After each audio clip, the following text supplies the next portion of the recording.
Whenever you're ready. All right. Have fun, guys. Thank you.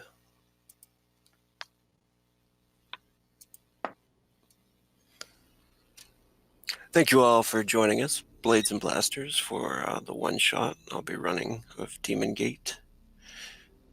Demon Gate, if you don't know, dark fantasy RPG by Arcanum Syndicate. And if you would like to check out more, check out www.arcanumsyndicate.com. Tonight we're playing a one-shot written by some of our talented people here at B&B, Bo and Tetnac primarily. So shout out to Earl of Fife Games for writing this adventure and making one for the Demon Gate setting as well. I've supplied you guys with some handouts for pre-made characters. And for those who haven't played, this is, if you click the token, you can see the token has 3 colored bars. The green is the hit points. Blue is for your current TAV, which is your total armor value. Armor soaks damage in this game, so if you take 20 damage and you have a TAV of 2, you'll take 18 to your hit points. And then the red is what's called Frenzy, your Frenzy pool. These are the only points that don't regenerate or you gain back. You have to buy them with experience. And they are only for burning to gain extra attacks. There's also token buttons at the top of the page to show you, to let you do your attacks or your attribute checks and skill checks and stuff like that. And just so you know, there's a few emojis up there. You'll see a cross for if you want to pray. It's a spiritual influence check.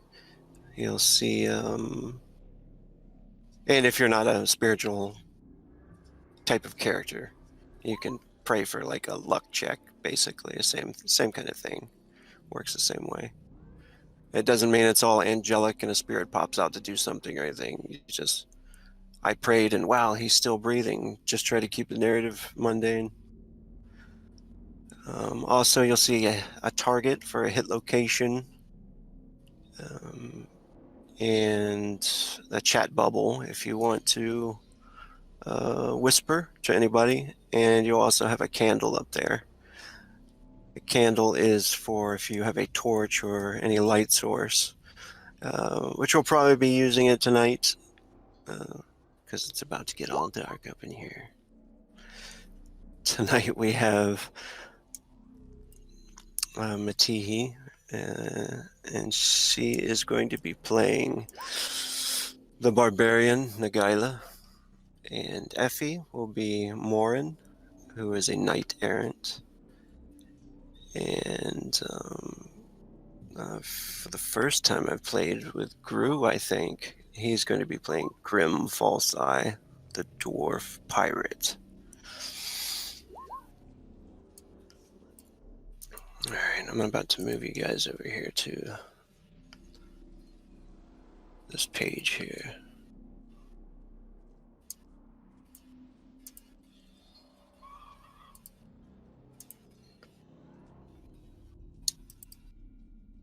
You guys see that?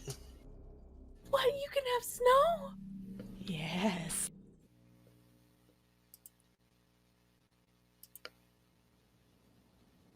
Yeah, this is an animation effect. Oh, yeah. The year is 1378 in the 11th era, the year of the Crow. The northern lands of Baleclade are covered in a blanket of white frost, and within a few weeks all will rest in the midst of the month known as the Falling. The real winter will begin. The coming of the falling stars marks a time called the Algor, a time when the twin suns of our world depart and do not return for nearly 100 days. 3 months of the coldest darkness. All must prepare for the coming winter. Even the creatures of this land must hide away from the cold.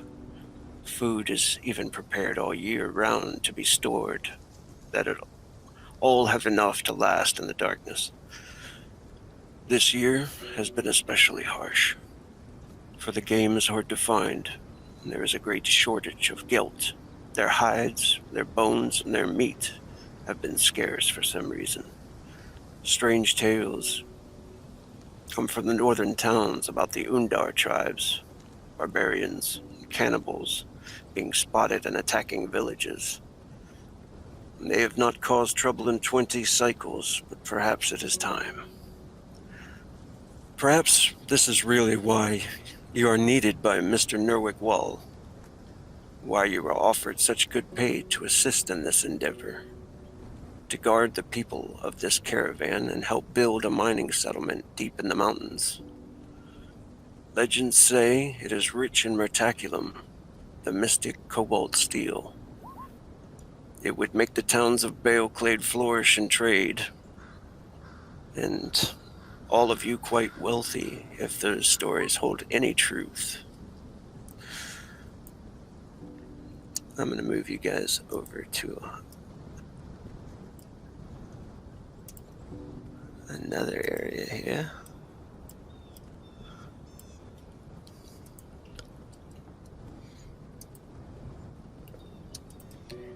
Can you guys see that? Yep. Our story begins on the Howling Road north of Fjol, an oceanside settlement that many of you have called home for a long time. Yet there was little money to be made there, and even lesser adventure. And for whatever reason, be it money, adventure, or the quest for steel, you signed up on Mr. Wall's expedition. You were all part of a caravan led by the entrepreneur himself, Mr. Nerwick Wall. He isn't a Baelcladian. He's from the south, called Danish perhaps by his accent and his bright red hair. He stands upon the bluff. As you all ride by beneath him, with his most trusted by his sides, the wind buffeting and blowing his cherry red hair, he clears it from his eyes as you slowly pass. Behind you, there is a long line of wagons winding their way back to Fjol, but leaving the warmth and comfort of the town behind. The road ahead moves deep into the mountains. Only one wagon is ahead of you, all pulled by the furry beast of burden known as the Burren.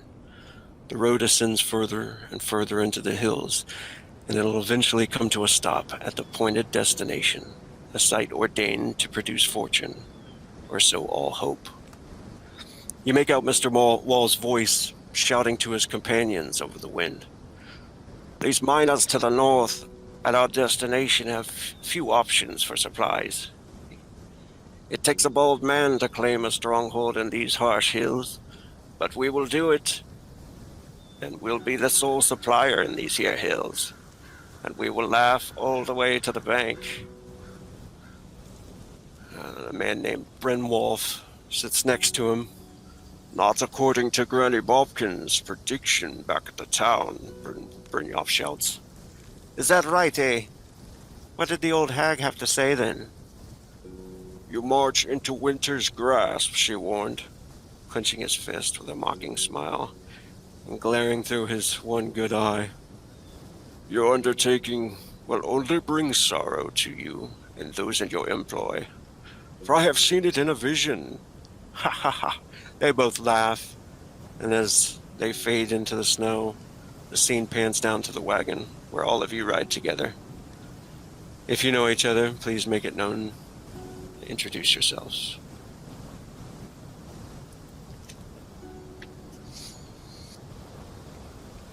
Nigela, she sits leaning back in the wagon, her legs splayed open, arms draping in front of them. She has furs covering her arms, her legs, her chest, everywhere but her face.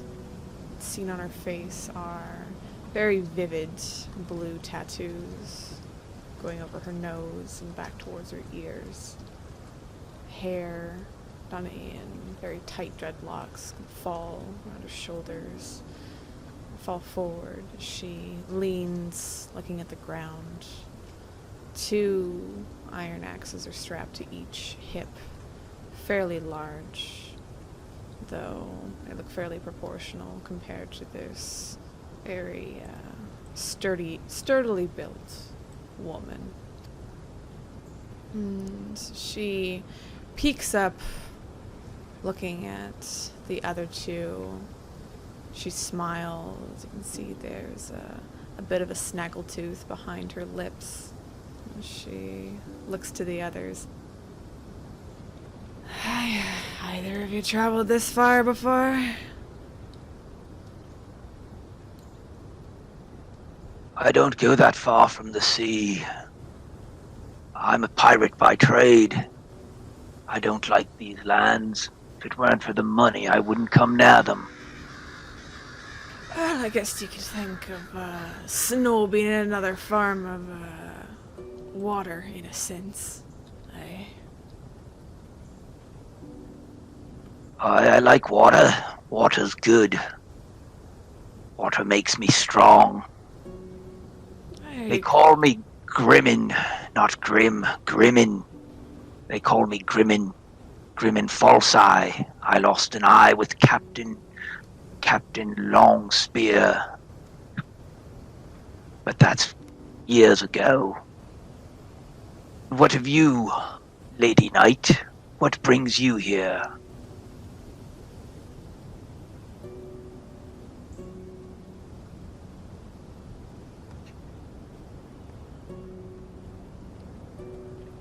Gala looks to Morn as well, quizzically. As the wagon continues its course, the wheels finding its purchase through the snow, Morin, her head slightly sways as she keeps to the undulation of the wagon, looking to the two. She's dressed in, it's not, she does look knightly, but more practical armor. She does have a sort of breastplate across her chest, thick leather greave. She also has a pelt of fur that cloaks her. Whatever beast it was big enough to cover her shoulders and most of her back.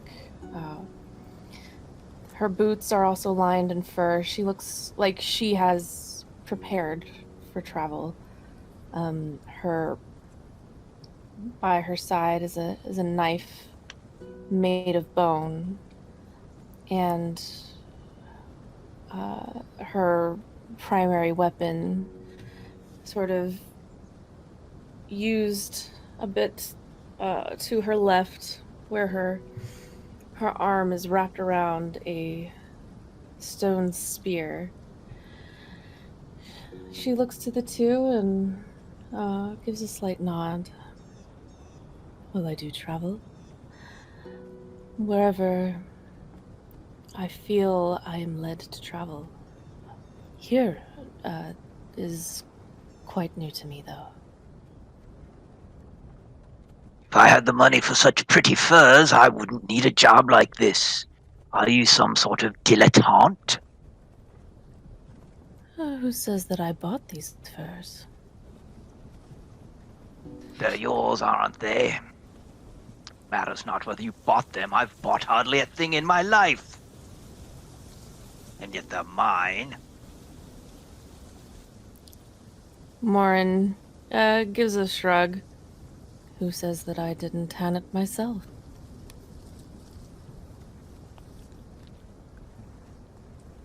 That'd be fairly fancy work. She gives a small smile at that.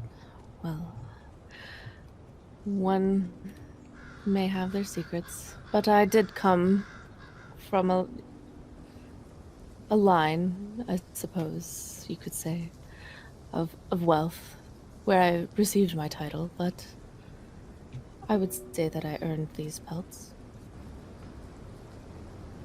title. Must we call you milady then? If you so choose.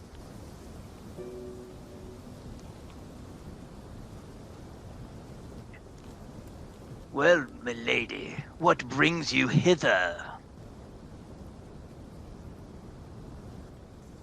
As I said, what brings me is essentially what I feel I must do. Must we play semantic games? Simply say that you don't wish to share it, and that would be enough. Or if we could speak a bit more plainly so I could fully understand. I'm a bit lost in this conversation. Well, it's simply a request to know why she came and what she's doing here. Trying to make polite conversation from a pirate, and I can't even do it. I mean, no insult. It's just that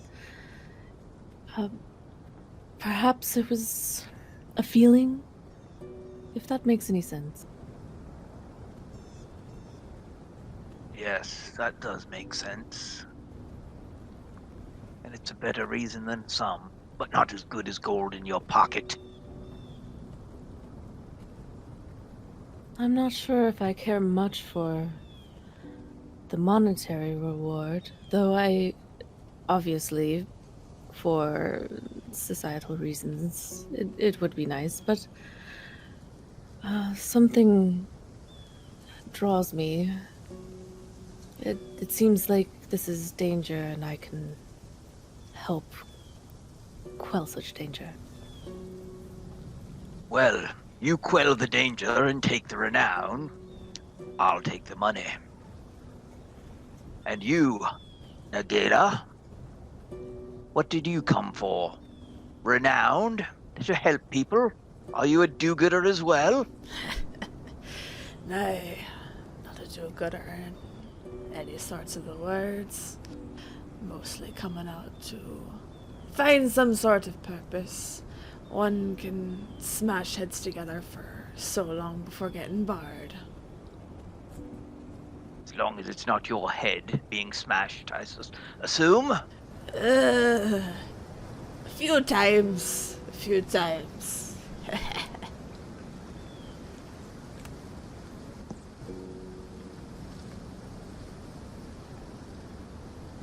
She leans back in the wagon as they bump along the ground, putting her hands behind her head. Looking forward to getting any sort of monetary value out of whatever we're doing.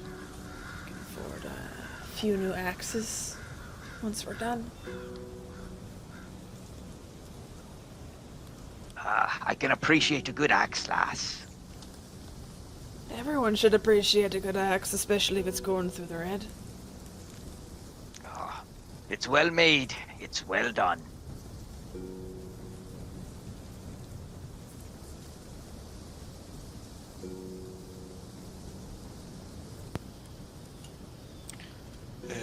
And with that, I'm going to move you guys over to the next scene, where you guys arrive.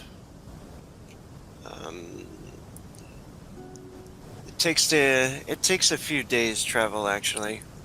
You do pass by a lodge with a great chasm in a wooden bridge, kind of the last form of civilization that you see, or the last farmhouse anyway. And you can tell that the farmhouse, they're out there packing up any kind of food and storage that they can. They're taking their animals and putting them in the shelter, and they basically wave and watch the caravan. It's a whole family, children as well, watching the caravan move along across the wooden bridge and over the chasm. The bridge seems like it's been there for a long time, and that is the last of civilization you see for the next few days, until you reach the encampment. We're going to go ahead and move you over to that scene.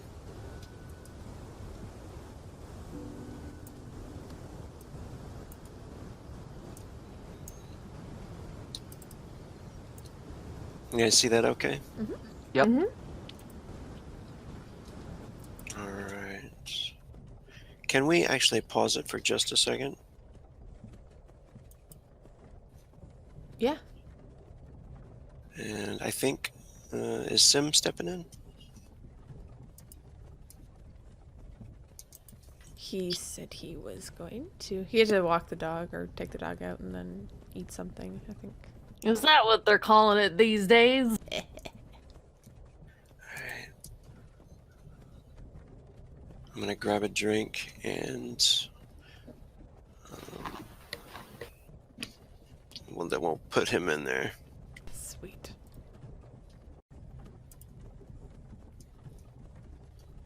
Did you pause? Now. Oh, I'm gonna cut this part out just because if I stop, then it's 2 separate recordings and it's really annoying. You're really annoying. I just came up with a Thank dad you. joke, but it has D&D implications. Oh, please. Oh, Tell it. go. I was going to say that maybe he's beating the bishop, or in D&D terms, choking the cleric.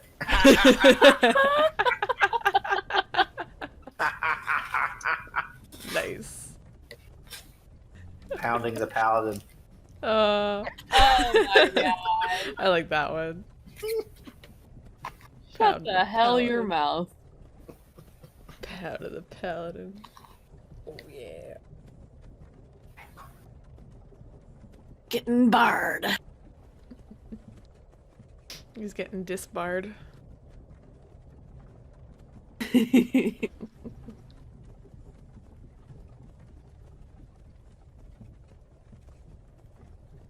A warrior who likes knives. See, y'all like knife to meet you and shit.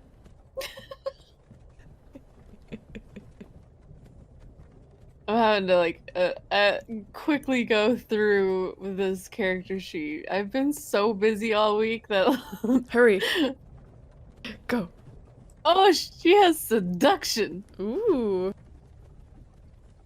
and the law. You can fight the law. Hopefully the law won't win. She can lay down the law. I am the law. I am the law. Oh my gosh, she's got to do the facial expression too. I am the law. Get your helmet on. Yes.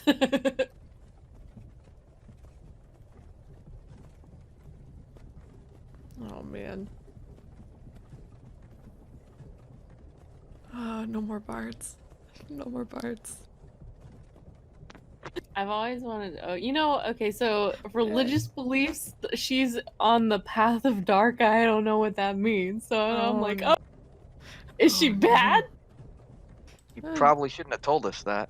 Well, Well, I don't know what that means. it means something. What am I on? I don't know. Rah! Oh, sweet! Yeah, God of yeah. War. Rah! Yay! I am. All right, I'm back. Welcome back. Thank you. All right, I guess we can go ahead. Simi's, Oh, this Simi's PDF you can green. click on things. Ooh. Simi's what? He's green. Like, he's got a green thing instead of a away thing. I don't know. Up to you. Yeah. I would like to let him choose one of his things, but we can do it while we're role playing, I guess. Yeah. All right, we're ready to go. Mm-hmm. Good, good, good. Yep.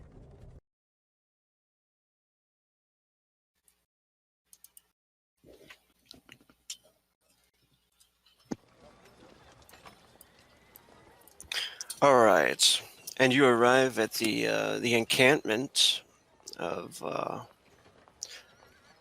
Mr. Nerwig Wall. He can be seen around the camp with his men, a couple of the more prominent figures. You've heard of Norwig Wall and Brynwolf. A couple of his others associates. One you know well is a brewer who's also seen the. It seems like many of them are busy planning the development of this place, and people have already started to, set up their tents and take positions and carpentry. It looks like Norwig is organizing this stuff, getting people together, finding out what skills they have, like smithery. If you know how to brew, if you know how to do carpentry or woodworking, stonemasonry, anything like that, you can check your skills out. It should be your character skills, and it will be in the middle kind of row there, right underneath your combat skills. If you don't have hunting or anything like that, you could offer your services as, if you're just like a straight fighter type, you could offer your services as perhaps a guard and or a sentry and watch the area. But as you guys are getting out of the wagon and trying to figure out where you're going to be sleeping and setting up tents and stuff, you notice Norwig and his main guy, Brynjolf, over there, hanging out and speaking with others. So go ahead, and what do you guys want to do during this scene here?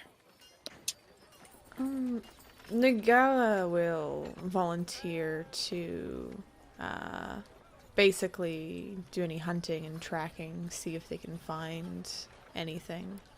And she also has wilderness survival. So she'll offer her services in kind of going out and scavenging, seeing if she can drum up anything. Setting traps and stuff in case anything comes by.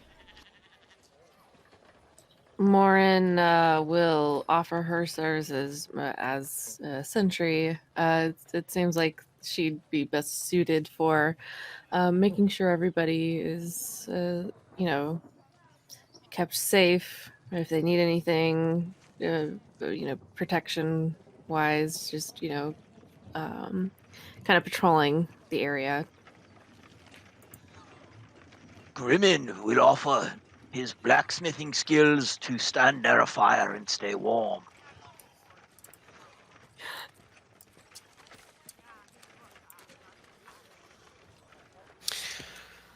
And you notice at about this time, Mr.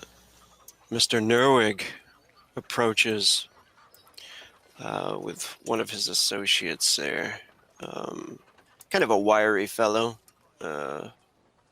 short blonde hair. He walks up with you can see his a couple of daggers on him, and it seems that Mr. Norwig walks up. He's got an axe on his belt there, kind of a round belly, and furs draped over his shoulders.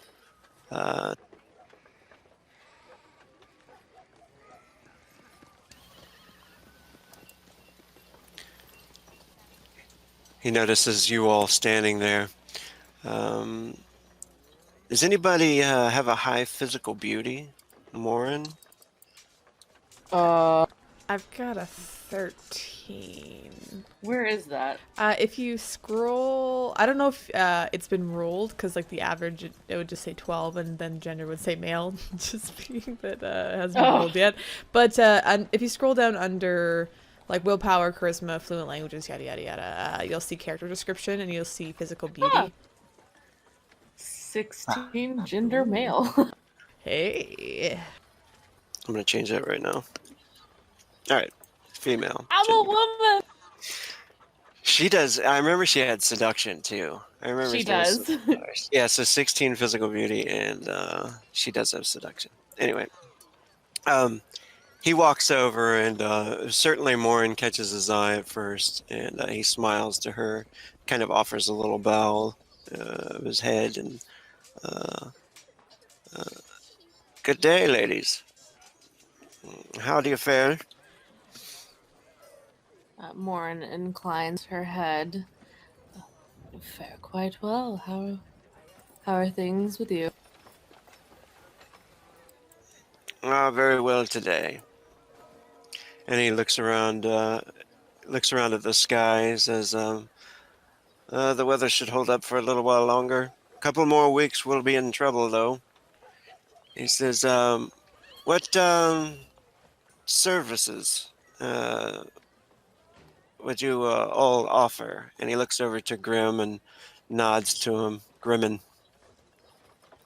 Any skills that you might help out with? I know a little blacksmithery, and of course, I am a good looker. Aye, 'tis true. You've been around for a long time, dwarf. Yes, indeed. That's why I have a gray beard. I'm sure you have many stories to tell. I'd like to hear them in the tavern once we get it built. If you're good with the smithery work, then perhaps I have a job for you. Rakul. And he nods over to a copper-skinned fellow who, long hair, kind of braided, furs draped over him, cloak. He walks up to you and says, Rakul is the foreman, and he'll be doing the work around here. We're going to be needing metal work. And if you would like to get started on some of the nails, that would help out. Oh, do we have a forge then? Rakul nods. He says, aye. Oh, well, certainly take me to it, and I shall bend some nails for you. And he nods. He says, right this way, dwarf. Norwig stands there with the two ladies then and says, and what might you girls be good with? Nagela looks to Nerwig and crosses her arms and looks to him. Well, I be good at tracking, setting traps to see if anything's coming around the camp or any of that sort. Any hunting, see if there's maybe any guilt up here, though I doubt it. Any smaller rodents that are scuttling about. I would be suited for scouting the perimeter, possibly any sort of protection. He says, well, then you're good with the steel. And he nods over to Diggy, and Diggy walks over and smiles and says, he says, Diggy's my scout. He's a good huntsman, and perhaps you could work with him. If you don't mind, we'll have a tent set up for you ladies, and is it all right if the dwarf stays with you as well? See a friend of yours? Close friends enough, though don't know how wandering his single eye is, but if he gets a bit too wandering, I'll make sure to poke it out for him. As long as he keeps his hands to himself, I'm sure it will be fine. And he says, I'm sure you ladies won't make that easy for him. And then you notice an older woman appear, talking to some children. She seems to have given them maybe a candy or something, and they run away. And she notices all of you standing together and passes by with her kind of cane, wood carved dragon tip on the end of the cane, nicely made woodwork, and she says, is Mr. Wall bothering you ladies? No, no. Unless you're bothered, Marn. This is Granny Bopkins. She'll talk your ear off. I'll be leaving then. Farewell. And she walks over. I won't talk your ears off. I just come to see if you're hungry at all. And if you need any food, I'll be in the mess hall. We'll be cooking in the kitchen over there. Grand, that is most gracious. Now, if I may trouble you, I had overheard a fellow say that you had a certain prediction. Ah, yes. Um, Amidst the spices and the herbs and things like that, and the cooking, I've always loved the arts of the divination. I never held the actual strengths of the magic, though. But my great grandmother sure did, and I feel like some of the art has passed on to me. At about that time, that's when Rockcool is like, Brynwolf or the others, kind of snuff and walk off. And she says, well, this winter time, it doesn't bode well. I've seen some dark images in the visions. And, I don't know exactly what they mean, but the uh, the ripping and the tearing of flesh and many dead. Um, it's a dark matter, and perhaps I shouldn't bring it up, though. Or perhaps what you have divined may be of aid to us. You notice Diggy, he kind of sighs, and you can tell just the look on his face. He doesn't believe in any of it, and he's like, I'll be fetching my bow, ladies, and I'll be right back. We'll talk more about this later. Oh, I think I'll join you. And she claps Morin on the shoulder. I got this. You let me know about any divination or any of the sort. And she. More. Go Oh, ahead. sorry. No, you More go. essentially just nods and gives a slight wave. She's not bothered by any of the skepticism. And Granny like immediately attaches to you and says, "Well, will you walk with me over here to the kitchen and I'll tell you a little bit more about the visions. They started a few weeks ago, and uh, perhaps it." Perhaps it just means that the Undar are coming down from the north. The barbarian tribes and the cannibals. But I've heard all types of legends about the Wendigo and the evil spirits that eat of the flesh. Have you heard such tales before? Only as uh, campfire stories, I suppose. You believe that it is not the cannibal? She she frowns and says, I fear that my skill in the arts is not in tuned well enough, but I do see dark images of people being carved, the snow turning red, and uh, the food being scarce. And I hope that that's not what this winter will bring. Are you anything that's divined? Is it set in stone? based on what you said your great grandmother had the affinity. Did she ever encounter her visions always coming to pass, or can it be rewritten? Oh, no, my dear. Of course. She always talked about how the threads could be bent and they could be cut and restrewn.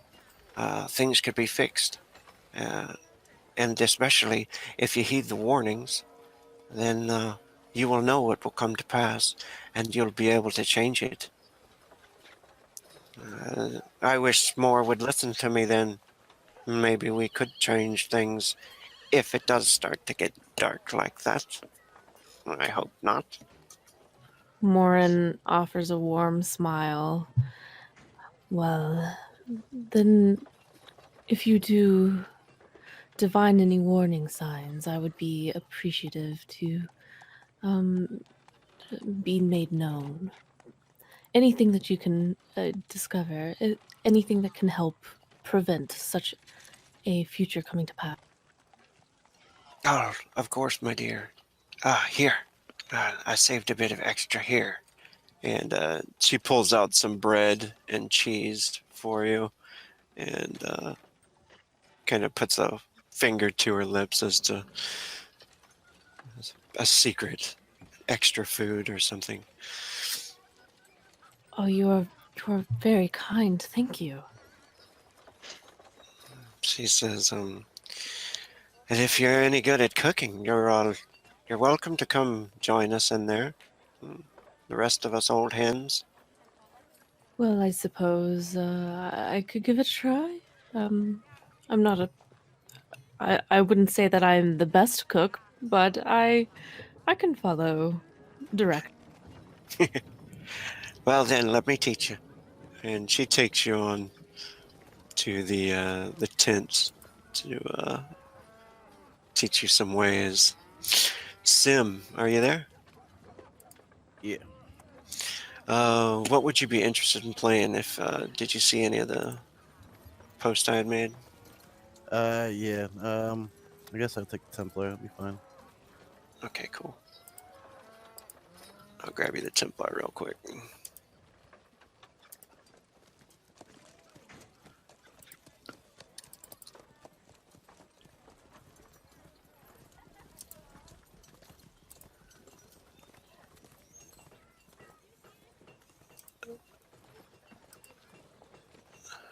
All right.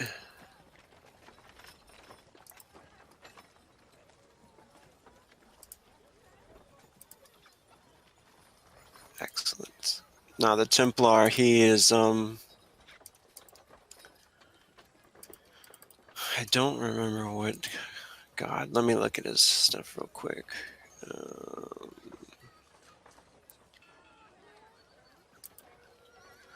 Okay.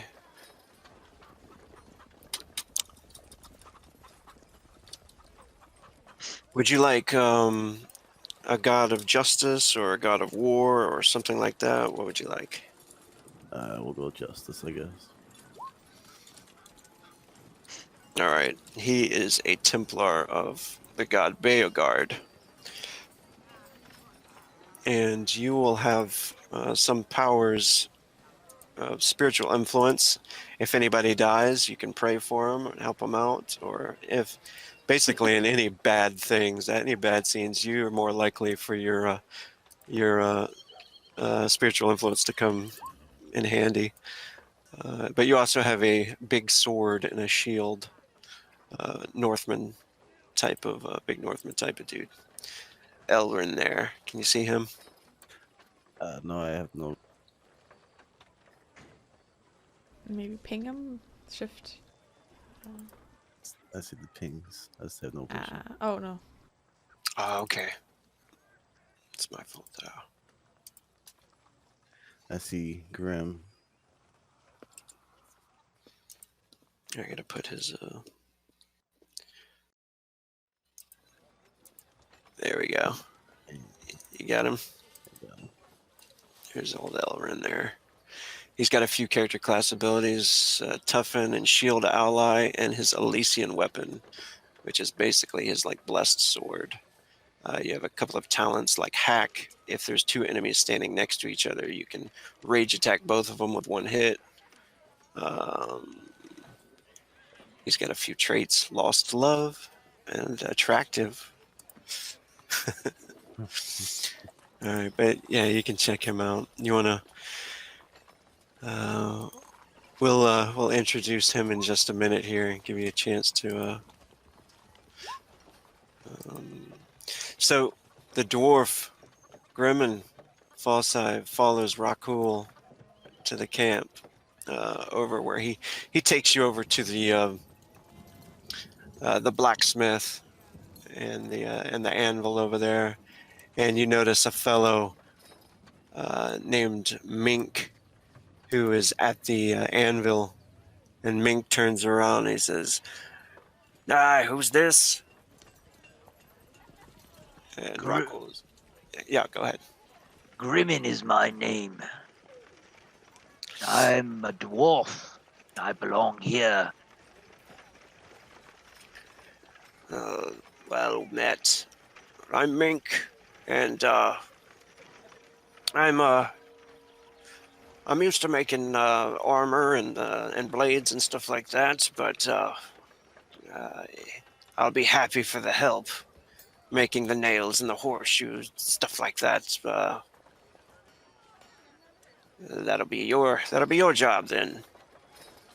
Well, so long as we have a nice tank of water near the forge, that when I'm done I may take a bit of a bath. He says, "I've been looking forward to see some of the dwarves do some work around here. Let's see what you got." And he puts the tools down. Go ahead and click on your token there and your skills. If you pull that down, you can pull down the blacksmith skill and then just click on it, hit enter.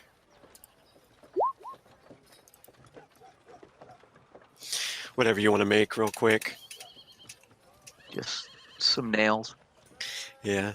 And it's a very easy task, so no problem really banging out some nails. And he's like, not bad, not bad. First try, I suppose. Well, I didn't go to sea because I was a good smith. He says, well, then we'll have plenty of time to see, to make improvements. Diggy and Nagala, you make your way over to our tent where there's some bows and feathers and shafts and stuff like that. They have them set up on kind of a log. You can see some of the people are there making some arrows and things like that. Some are making traps, woodworking, leatherworking, and stuff going on. And Diggy's like, so do you want to go hunting with me then? Hey, sure. Whatever there is really to hunt up here. Sure, it's not much. Something. I guess we'll find out just how scarce these animals are. It's like, are you pretty good then at hunting? Nagala, she kind of rubs the back of her head. I'm alright. Not, an expert or anything. Sometimes my feet scare away the small rodents underneath, but I can try not to bang away so much this time. Well, we can stay here and we can help these assholes build the tents and fix the food up, or we can go out and try to catch us some gelt. What do you say? I don't want no shit job in making some tents. Let's go hunting. Excellent. And he smiles and starts to grab his bow and his arrows. And he says, do you have a bow? Nay, I don't deal with bows. You're gonna hunt with that axe then? Aye. It's like, this I gotta see. Me too. And he's like, all right then. What is that? Is that a throwing axe on your belt there? And I got these axes, and she picks up one axe with each hand, twirling them around. Got these ones for smashing, and I got these ones on my back for throwing. Ha. And he's like, let's go then. And as they walk past, Morin is hanging out at the kitchen area with Granny and several of the other women. There's some children in there trying to steal some food and getting their hands slapped away. And Elrin, you have just kind of walked into the tent area. I'm not sure how much you've heard about what's going on, but you guys are making an encampment near a mining area, kind of trying to set up a new settlement near the mines, where you guys have heard rumors about some mertaculum hidden out there in the mines. So you're kind of setting up a big settlement. It's going to take quite a long time, and you're trying to develop all this stuff before winter hits. So you might be kind of the religious guy around here. Actually, you haven't seen many more priests or anything like that. So you might be like a holy warrior paladin type around here. But it's, of course, up to you how you want to play them. There's no alignments in the game. And you notice Morin standing over near Granny. Morin's pretty attractive, and she seems like a soldier or warrior woman type. You go ahead and enter the scene and describe yourself, what you're doing here. So more Elrin enters in and brushes off the whatever snow is on him. Well, things are coming along fine, and he looks around and he looks and sees Granny and Mormon. Good day. Good afternoon, I would assume. How are things?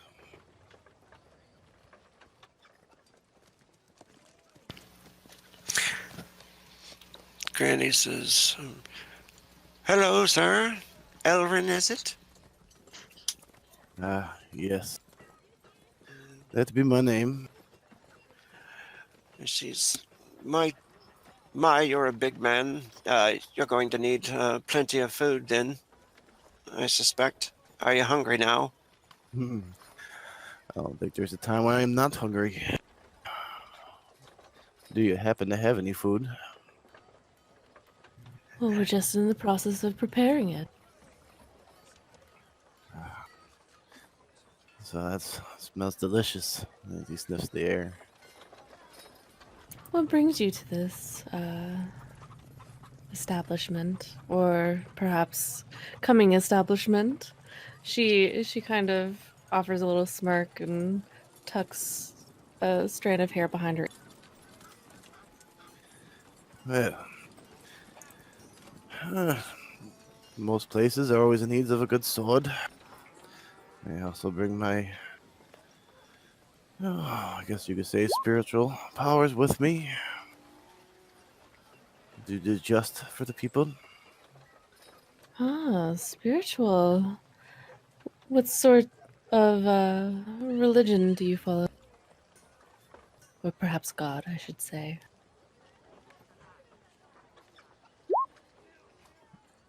Boyguard, of course. The one and only. It's for justice, of course. Don't like to see any, well, I guess you could say, unfortunates being hurt or anything by those who can do it and do it only out of the fact that they can do it. Well, that is quite honorable. Granny was actually telling me earlier about how she had some visions of some possible unfortunate events. You have perhaps come at an opportune time to protect the people here as we create this settlement. Well, it seems like I'm getting the better end of the bargain then. I get to help the people and eat that food that smells delicious. Yeah, look over at Granny. What kind of visions have you been having? As she's about to speak, you notice this bald-headed warrior type come in, and he looks pretty tired. Like he's been here for a while, and he's like, I heard about that. He takes an apple, fruit from the stand there, and he says, it's probably the Undar coming down from the north. I heard they took out a whole village to the east here. A place called Skore. Wiped out the entire village. Ate the people. And you can see all the children's eyes. They're like wide open and afraid. Granny's like, oh, stop that, Filgan. You're scaring everybody. That one, I and Finnegan. A whole village, eh? How many people were supposedly in this village? I'm sure there was over 100. Aye. Well, then perhaps I came here at the right time. Well, hey, look at Granny. Is this the visions you've been having?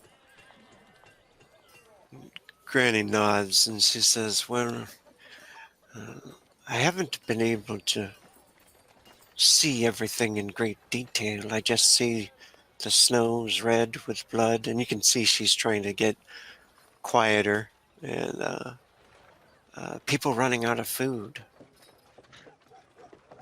The winter's going to be terrible. Hopefully we can prepare and keep this from happening. Prayers be to the gods. Aye. Well, the gods will show no pity on those who do not work hard. I suppose everybody pitch in, we might be able to make it through.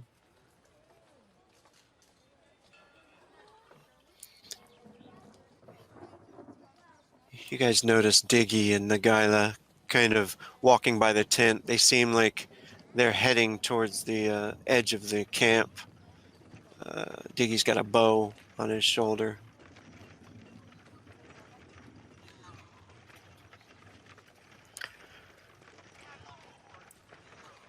Filgan walks over and shouts out to Diggy, "You're going off hunting?" And Diggy nods.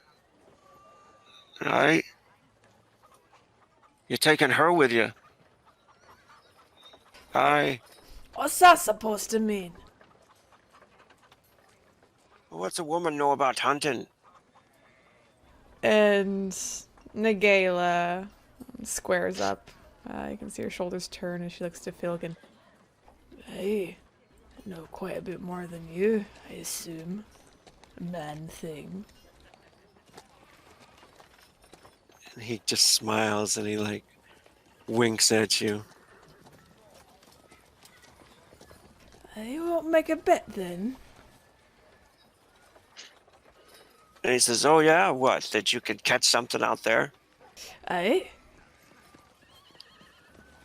All right. What do you say? A silver piece? Nay, I say loser sleeping outside in the cold tonight. Ha! Oh, you're on then. Thought so. He smiles, takes a bite of his fruit. Diggy looks over his shoulder at you. That's a bold bet.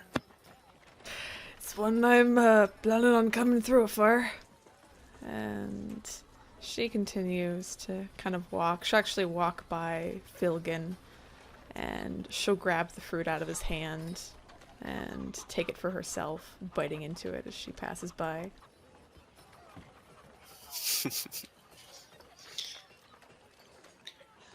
He just seems to enjoy it more, the attention, and smiles at you. Turns back around and heads back to work. Before he disappears around the corner, though, he does shout, "It'll be fun watching you sleep in the snow." I will see you sleeping in the snow when I get back.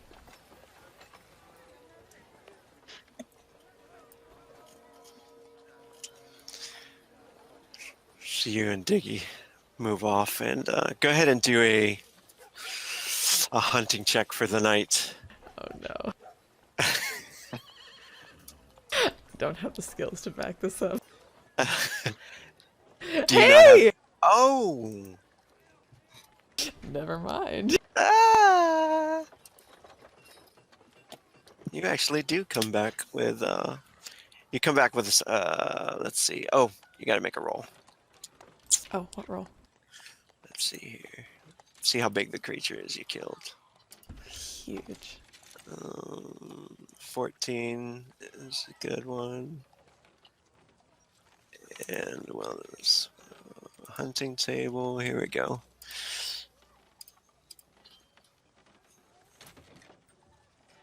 So you have to roll a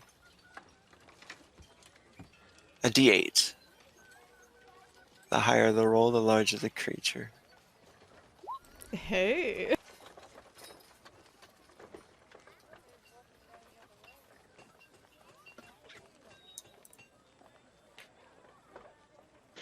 Oh, nice. So a 7 would be... Oh, okay. So it's about a turkey-sized creature. It'll feed a couple of people, and you can get some bones and 1 unit of bones and hide from it. Whatever you want to say, you can bring back. There's a creature called a palico that looks similar to that lives in the mountains. So before, like when they were out, her and Diggy out hunting, Nagala had spotted some tracks of... Sorry, what was the beast called? A palico. Palico. She spotted some tracks of a palico, pointed them out, and as she was kind of following them, saw it in the distance, digging kind of under the snow and the underbrush, trying to get at some food underneath. And she puts down Diggy's bow, and she says, "Shh, watch this." And she'll take out one of her axes and just throw it at the palico, and completely severing the head as it whizzes by. And she hurries over and grabs it, picking it up and picking up her throwing axe afterwards and looking back at him. "Ha ha ha! Told you I don't need a stupid bow and arrow." He walks around the corner, or around the tree, and he's just a surprised look on his face. And he's like, "You're a beast." "I am a beast in many ways, Diggy." He says, "Let's take it back to Granny then." And I can rub it in the face of the... I don't even remember his name. Bald bitch back there. Filligan, yes. He is a bald bitch. Hey, and she scoops up the palico and heads back into the encampment. Of course, her eyes darting around for Filligan before she goes to Granny. All right. Morin, you want to give me a roll for your cooking? Since you don't have the skill, it's going to have to be an attribute roll, which you can do an intelligence check there. Intelligence, all right. Add a +1 because Granny's with you and she's helping you out. Oh no, are we all stupid? Oh! Not stupid enough to fail at cooking. So So you make a very good stew with the help of Granny. And we're going to move this scene over to the tent at night. And for some reason, basically, you've all been shacked up together. So I'm going to put you guys together there in that tent.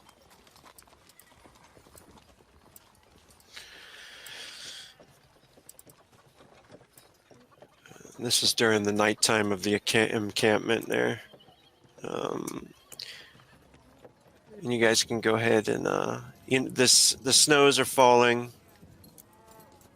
The sounds of the lively town and settlement have gone away, and you guys are all together in the camp tonight. And how does this scene play out?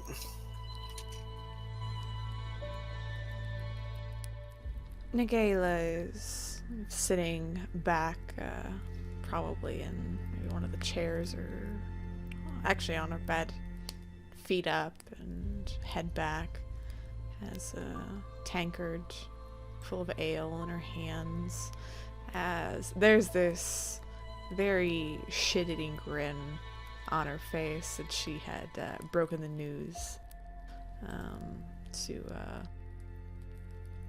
oh god, Philgar? Filgan. Philgan, yeah. Thank you. She's gonna call him Philgar now, but to Philgan. Beautiful. And just very content. And she's got a kind of a feather in her hands that she's playing with, rubbing her thumb up and down as she drinks with her other hand. And she had a few times regaled them of the hunting tale of her taking it out with an axe.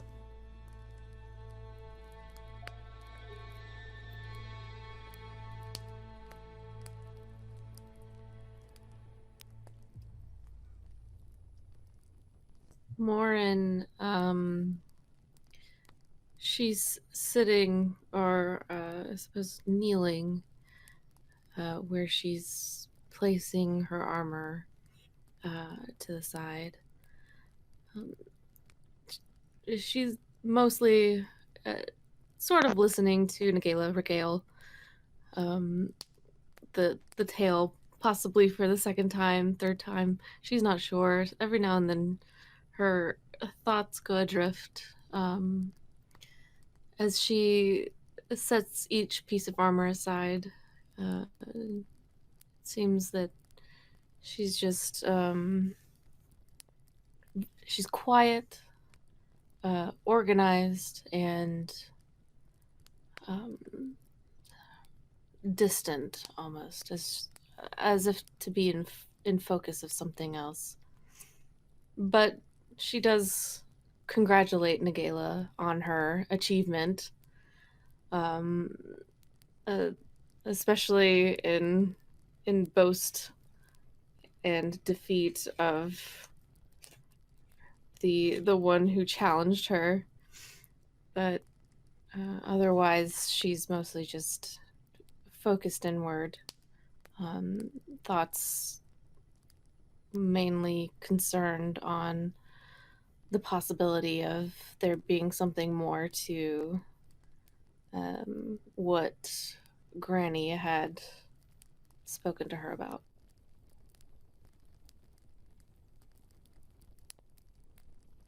Ellerin already doffed his armor and put on a makeshift stand. He's organized it all. Would be cleaning his blade as Nagy regales him with the different X things that she's going on about, and he's kind of paid attention to his sword and paid attention to her talking. Feeling quite content with the belly full of stew that he had procured before he settled down for the night. As he focuses on and off, wiping the sword down, making sure it's nice and clean.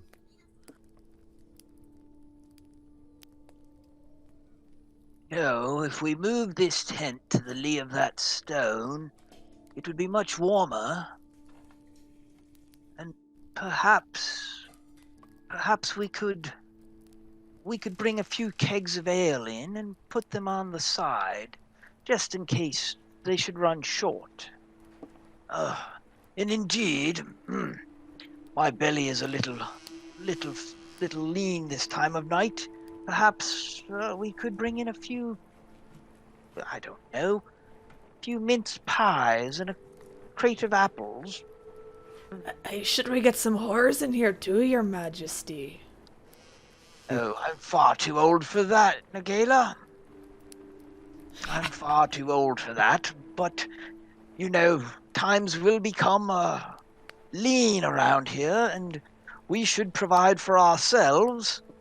I know Elrin believes in justice, but I believe in just us. Perhaps we should worry about ourselves. Do-gooders always have empty stomachs. If we just worry about ourselves, then wouldn't it just be us in the end, facing this long winter? Well, as long as we're the only ones in the end, we will have full bellies. Hey, but are you a miner there, Grimmin? I know you're small and tiny, but... And I'm assuming all dwarves are miners when they come out the womb, but... I can't swing a pickaxe worth my life. Oh, as long as I'm paid. When spring comes, we'll find better work. Then why let everyone die then? They're the ones with the money. They're the ones with the skill for it. Well, That's just daft. if they're dead and their money's sitting around, it would be a shame to let it just go to waste. You're a little shite, aren't you? Oh, you'd like me better than a do-gooder. At least I'd come out with something. Oh, I saved the children until they died of plague afterwards. Huh. Well, there is coin in being just. I do find that saving the children, even if they are to die of the plague, is the way of, well, I guess, nature, and the god sees it, so. Well, don't get me wrong, I don't want them to die. Just, if they're going to, we may as well make a penny off it, right? First day we're here, Grimmin. Already having these grim fantasies. I wouldn't call them fantasies. It's more thinking ahead. It's how you get a gray beard, girlie. Well, at least I know now that if anything weird or happens to any of the other fellows here, that I could look at you and figure out if you were involved in some way. Knowing how you feel and make my job easier. Oh, you know I want to make your job easy. That's what I'm here for.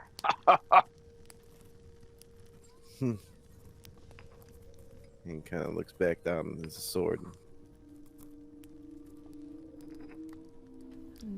Nagala, she finishes off her ale and she lets the tankard kind of clatter to the floor. Her entire area is very messy as opposed to Morin. You can see her throwing axes are cast down to the side. She's got her kind of fur armor in different places hanging over chairs and bedposts near her. And she's just down to kind of the comfortable small clothes that she wears. And she's kind of got a big fur blanket wrapped around her as she looks to the rest. Well, not sure if talking about the death of children gets you in the sleepy mode, but it definitely gets me in the tired eyes. So I'm gonna go to bed.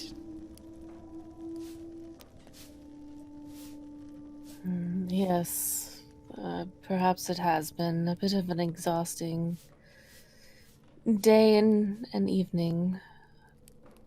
To tomorrow, and Marin wraps herself up in her furs and rolls over on her bedroll to try and sleep.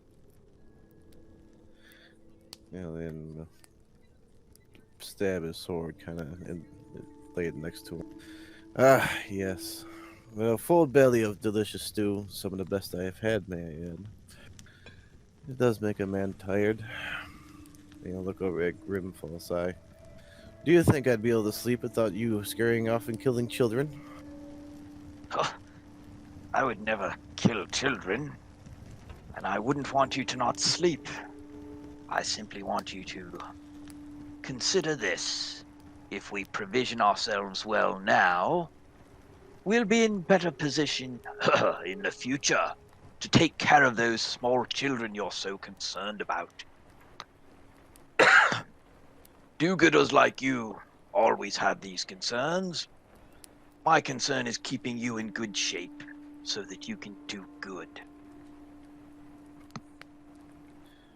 Huh. Well, then I guess we shall get some good rest and make ourselves productive during the day tomorrow so we can revision ourselves better than the rest. Well, good night then. Elder will kind of do a nod and he kind of sits back and lays down for his when he dozes off.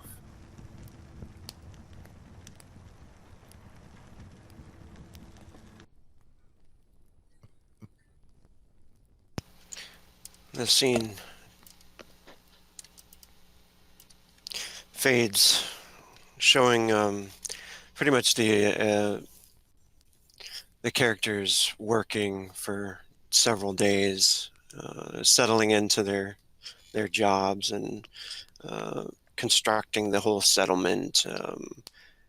It takes a couple of weeks, and everybody's doing their part, and everybody there is working a lot, trying to survive and making a big store of food and hunting, and everybody can go ahead and do one of their skill checks for their primary task that they're going to be doing.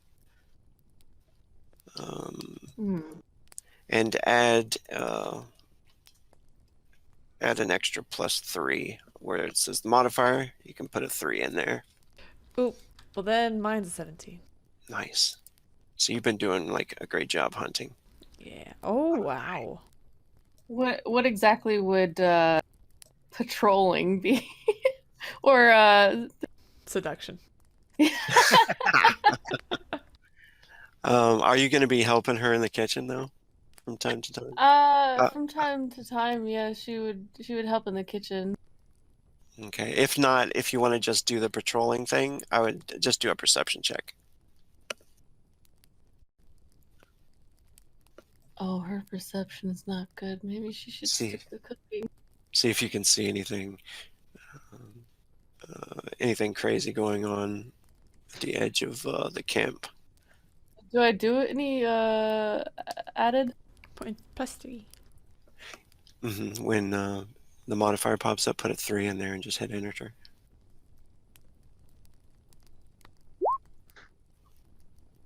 Oh, damn. Oh, nice. Elrin, you're probably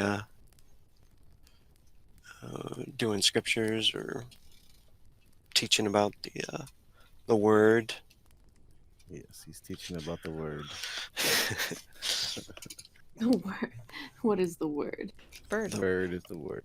Hey!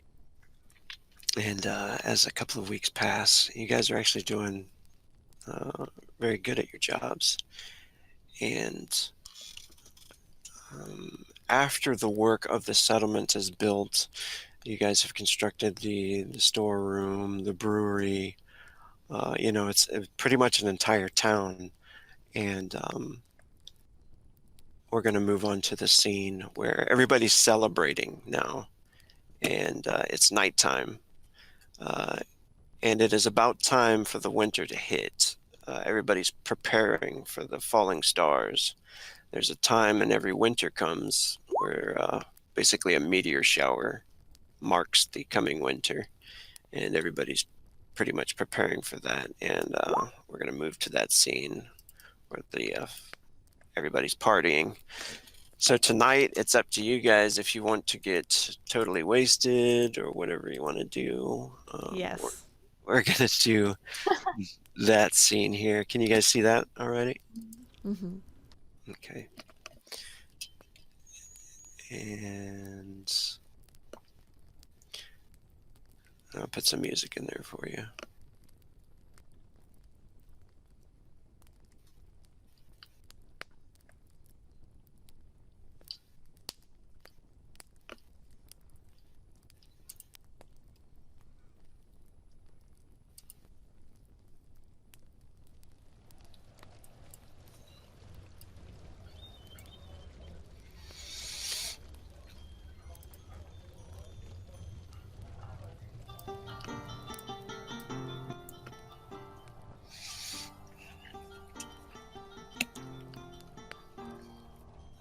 You notice Granny's over in the corner, and as she's bringing out food for people, um, the brewer is gruff. He's bringing in all of the alcohol for everybody. Everybody's getting sloshed and celebrating, and Mr. Nerwig Wall is happy and sitting there, chubby and smiling, next to a few of his companions. What are you guys doing? Morin, she's not really partaking in any sort of alcohol. But she is enjoying herself, joining in on anything lively, generally having a good time, making sure everybody around is having a nice and merry sort of experience. Nagala is, of course, getting absolutely sloshed this evening, as she usually does when she can. And probably the past few weeks, she's been talking to Filgin more and more, doing challenges and such, and has in turn probably befriended the bald-headed man. So she's mostly over having a rip-roaring good time with him.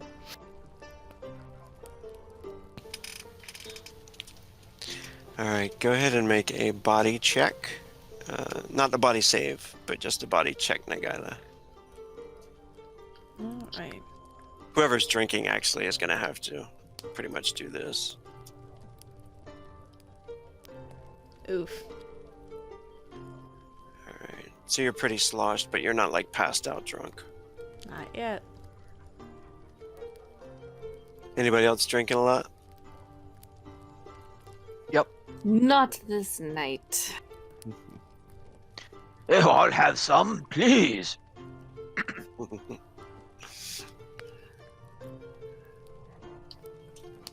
Aaron would just be socializing, but with his drinking, he keeps it tempered, right? So he doesn't overindulge.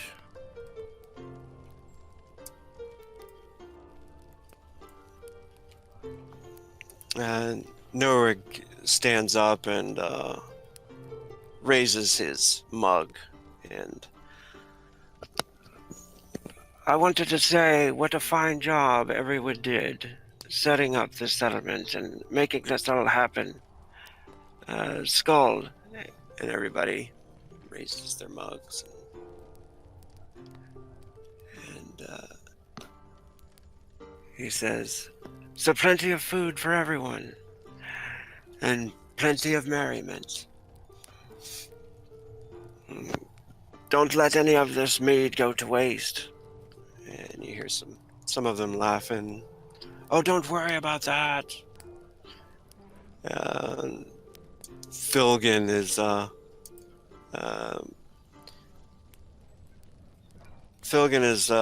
definitely happy with Nagila, and you can see after quite a few drinks, he's like, so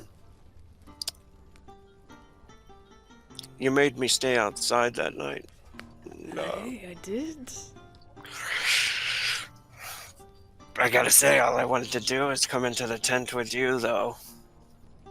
Really? In front of the rest? I don't mind that at all. But neither do I. And he's like, oh yeah. Why don't we go for a walk? Be a long walk then. She finishes off the rest of her ale, casting her tankard, just chucking it on the floor, and kind of grabs Filgan by the arm.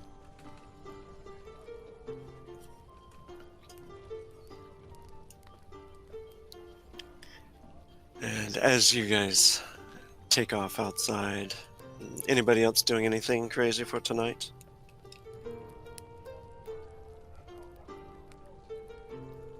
Grimmin will hoard a little bit of extra food and drink and bring it back to the tent. He's gonna go stay by himself. In the tent with his food and drink. Once he's hoarded it, he'll go back to the party. Morin, what are you doing? She's pretty much going to stay at the party until it completely dies out. She's wanting to make sure, and she's gonna keep an eye out for the people that are attending, just to make sure that they are okay, and then help clean up the place before parting to end the day. She's gonna be responsible. Yeah. You do notice Diggy watching Nagaila and Filgan leave. Kind of a jealous look on his face as he takes another sip of his mead, and it seems like he gets up and kind of walks off in a sour mood at that. And this man here, Bulgar, comes over and stumbles over next to you, Morin. What about you? Shall we go celebrate? You can tell he's sloshed. She huffs a small laugh and eyes him over. How does this guy look? I'm gonna roll his physical beauty. Okay.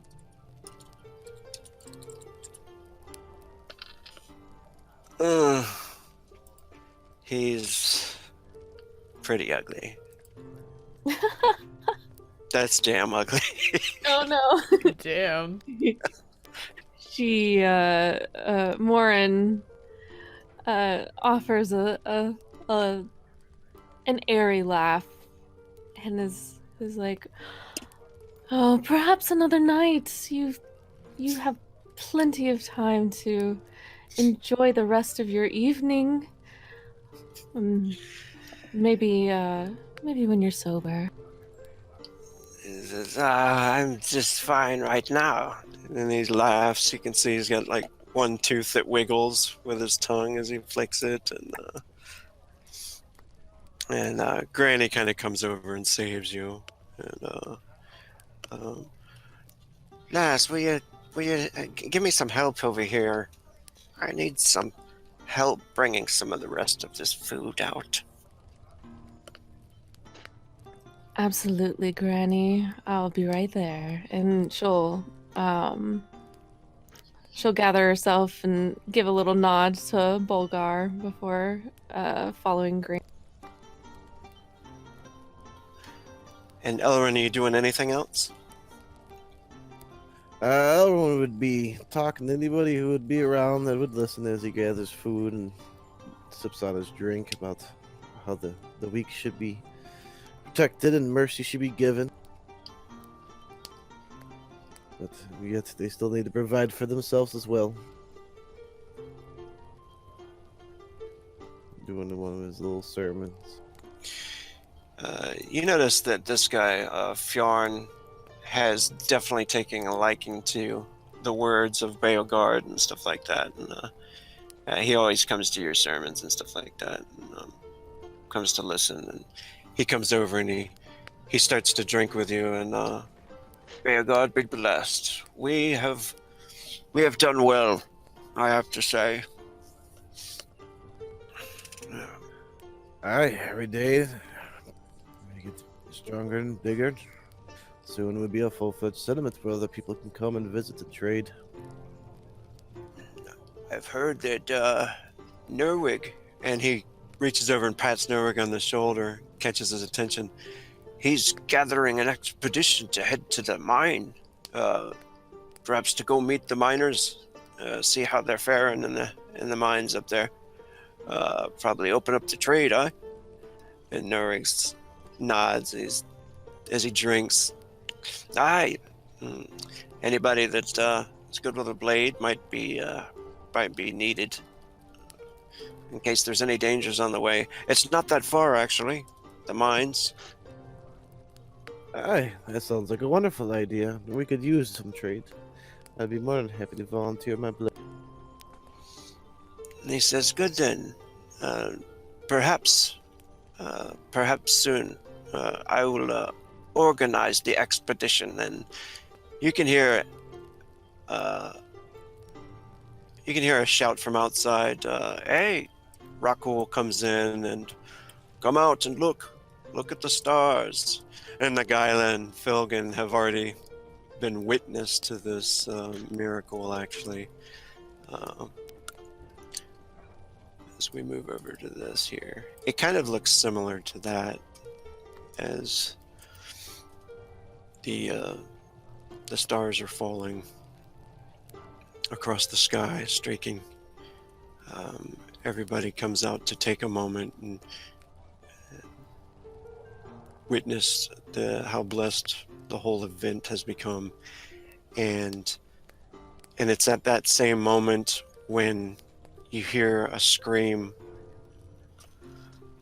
come from not that far away, a few buildings away. You turn, and I'm sure Nagaila is probably laying in the snow or about to enjoy the festivities, but this brings it to an abrupt halt as you can hear more screams erupt from somewhere in the town, and you can see the fires spreading.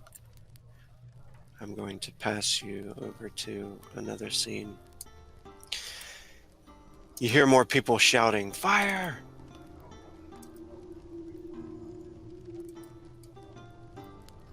Nagaila with Filgan on top of her, hearing the screams, she just gruffly kind of shoves them up and ah, shit!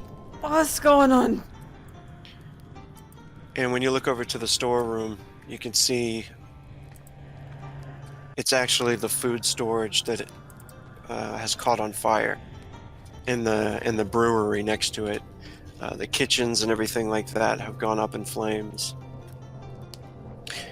And people immediately start to scream and run and look for anything they can do to try to put the fire out. What is everybody going to do at this point? Well, Elren's gonna do, when he runs over there, first thing that comes to mind to put out the fire is to use the snow that's around, so he's gonna start scooping and throwing snow into the flames.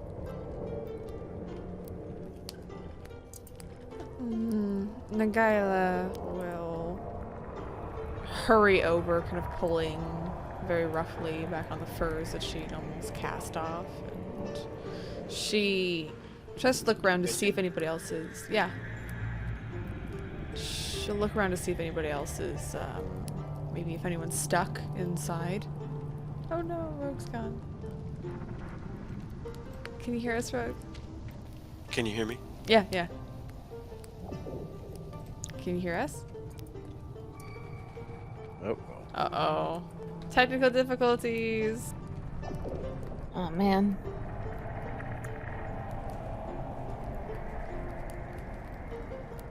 Oh no.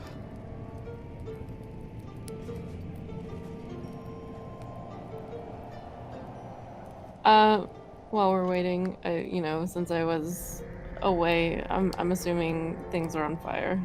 Yeah, the food storehouse and the place all the booze is on fire right now. Brewery. The brewery, yeah. Brewery. The booze. Not the Which one? booze! I almost got laid. This is bullshit. Good thing I've brought food and booze to the tent, isn't it? Oh shit, you're right. It's alright. This fire just stopped you from getting the burns, that's all. Ah, would have been worth it. Plus, you know, there's you. You can cleanse. It's fine, right? That might be something. Let's sit for a minute. Hey! Lessons need to be learned. Can you Can you us, hear me Bro? now? Yeah, we can. I guess you couldn't hear us before. Yeah. Can you hear us? Okay, that might have been it. Yeah. What the hell happened there? I don't know. Did you hear what Gru was saying? Or sorry, no, what Sim was saying? About Can you him hear us tossing now? snow. Oh. You go ahead, Sim. You can describe what you were doing. Oh, okay. So, Illarin would run there, and as he gets there, the first thing that he would do is try to, think to put it out and look around for what to use. And the first thing that pops into mind is all the snow. So he'd start scooping and throwing snow into the flame. And Miguela would hurry over, probably with Filgan, and try to see if there's anyone stuck inside, if she can see anybody or hear anybody who's maybe screaming from the inside. Morin would definitely help in that endeavor. She'd want to look for anybody who is possibly trapped and needs help getting out. Grimmin knows that fires don't start themselves, so he goes around looking to see what started it. All right.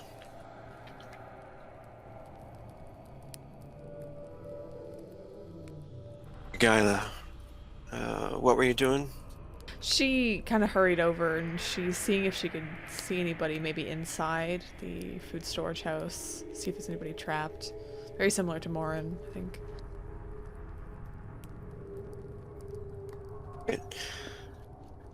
Sorry, something that was weird. It wiped out all of the music and all of the sound for me. Oh. Huh. Yeah, I'm hearing stuff.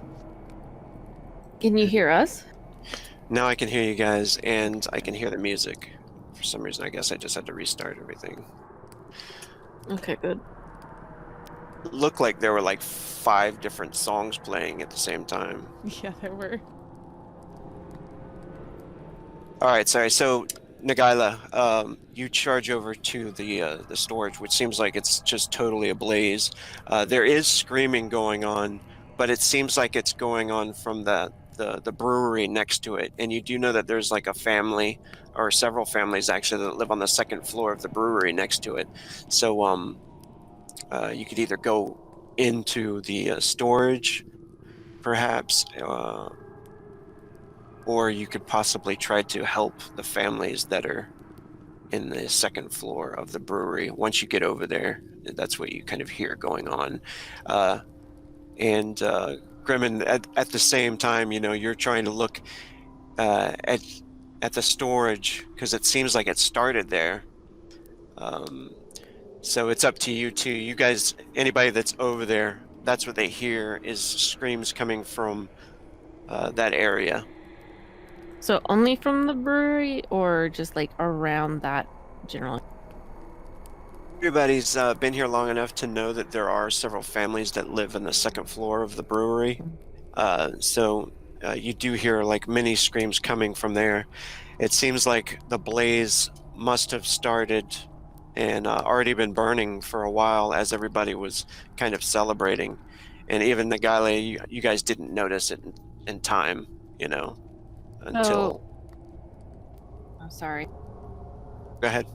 So the the entrance to the upstairs part of the brewery, are there like multiple entrances, or is there only like one way to get up there? And if so, like how engulfed in flames? Right now, the doors to the brewery are not engulfed in flames, but once you get over to look at the storage, it seems like that one is uh, heavily engulfed in flames, and that it could collapse soon. But as well, pretty much basically, you can try to save some of the people, some of the families, or you can try to save some of the food. Nagaila is going to kind of go between, just takes a moment, hesitation between the people, the food, and she decides that, well, if they don't have enough food, they're all going to die anyway.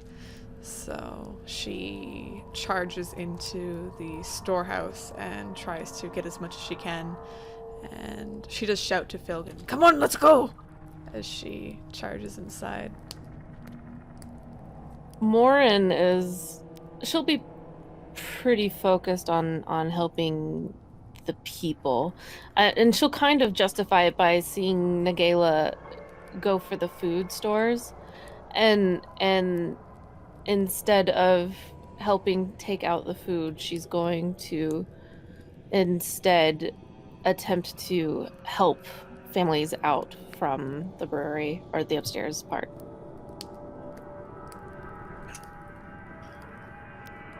And what will Elrin and Grimmin do?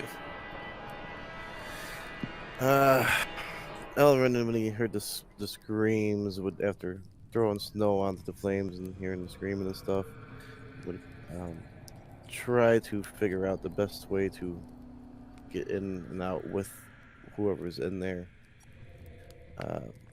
It being totally inflamed, he's unsure, but he thinks maybe that if he can put out the flames as he moves, he would, if he could go in and put out the flames as he goes in, that maybe he could get to him. But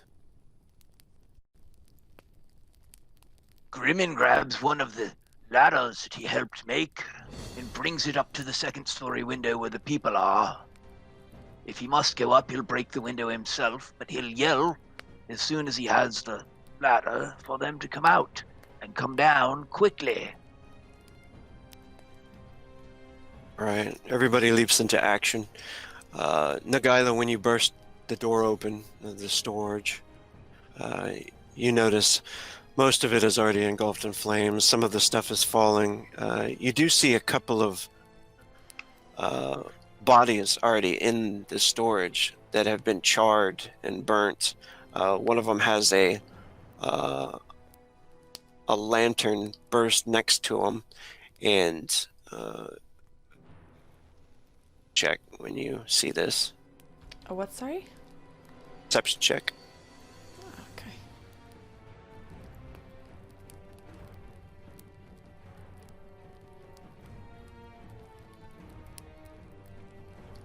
14. Yeah, by the looks of it, great perception check. You notice it looks to be like maybe a couple of people got into a drunken scuffle in here, perhaps, and burst a lantern. And then it seems to have escalated from there and burnt both of them, all of the hay and everything in there, and all of the food. It appears that you could possibly grab one pallet that seems to be roped up. You could probably try to struggle by yourself and pull that out. But you notice Filgan is not far behind you as well. He rushes in and nods to you and tries to grab the pallet as well. Go ahead and make a strength check. All right.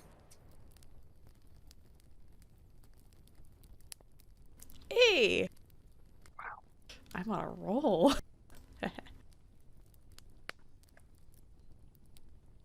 Filgan together are like rocking.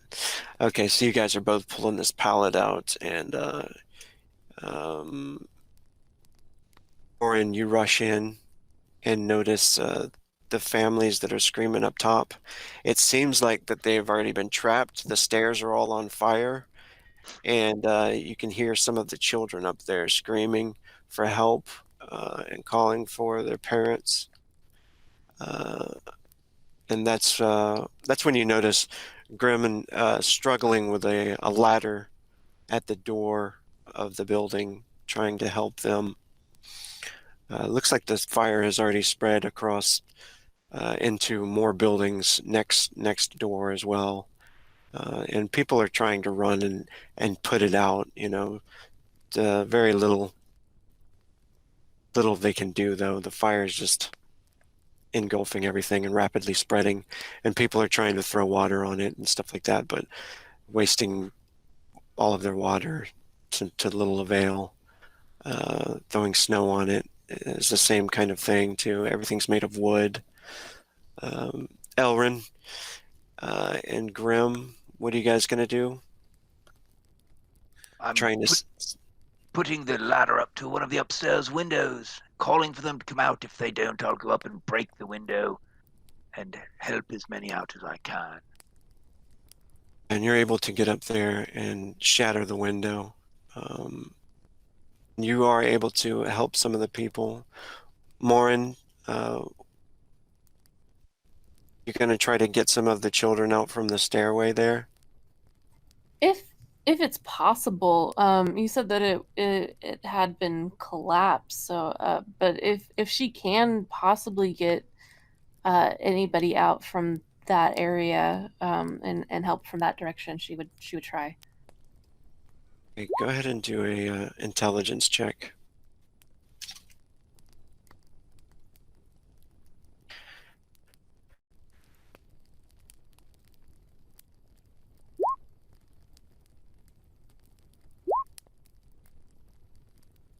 Right.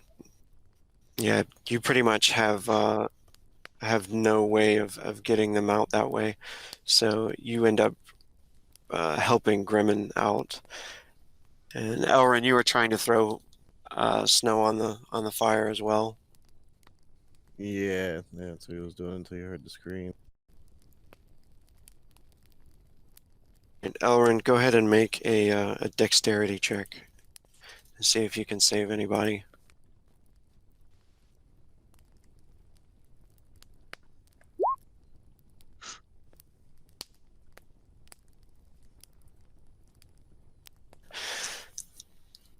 Some of the children are able to be saved from the second floor before it actually collapses, and you can hear many more screams. Much to your horror and dismay, many people end up dying anyway.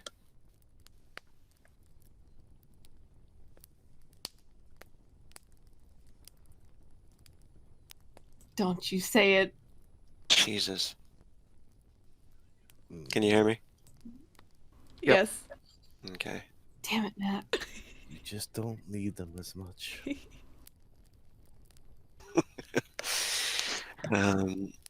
By the end of the evening, the horror of it all, there's people running by on fire. You guys have watched some terrible stuff happen, even to the effect of, some of the children burning. You've rescued several, but several more had died, and everyone is going to have to make a willpower check at this point.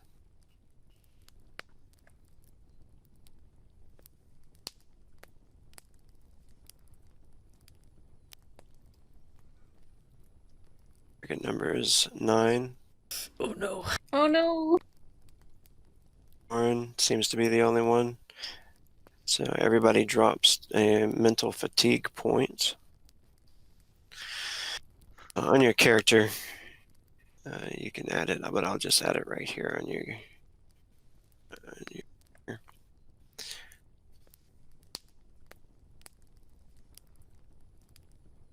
You cry every time. So after this horrible scenario plays out, and there are many dead in the snow, what do your characters do? Nagayla, after pulling the pallet out to safety, letting it rest in the snow with Filgan, some of her furs being charred, she kind of lays her back in the snow. She listens to the screams come from their little constructed village, and just lying there, she covers her face, not wanting to kind of be seen breaking down, hearing the screams of the children, eventually abruptly stopping. She just lays back in the snow, eventually sits up and looks on with horror as their entire encampment, well, at least the food storage, is just burning. She looks over to Filgan, making her way kind of over to him.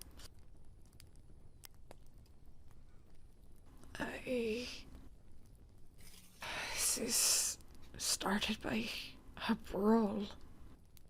All of this over some stupid fucking disagreement, probably.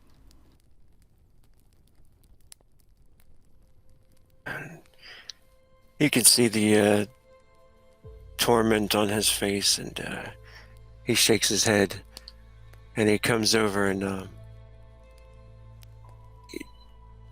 he holds on to you. You can tell he's like disturbed too. Several of the people that he's known were burned alive, and he says that the children, their whole family, they burned in front of me. I couldn't save them. I don't know if I made the right choice. She puts her hands up to her hair, pulling on one of the dreads that go down past her face. I don't know, Filgan.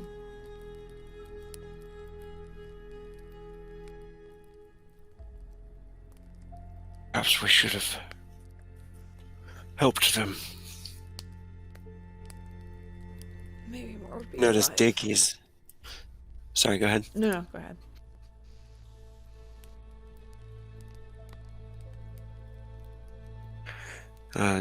Diggy approaches, and are you two okay? She looks up to Diggy and nods. I just a bit singed, but we're fine. We're fine.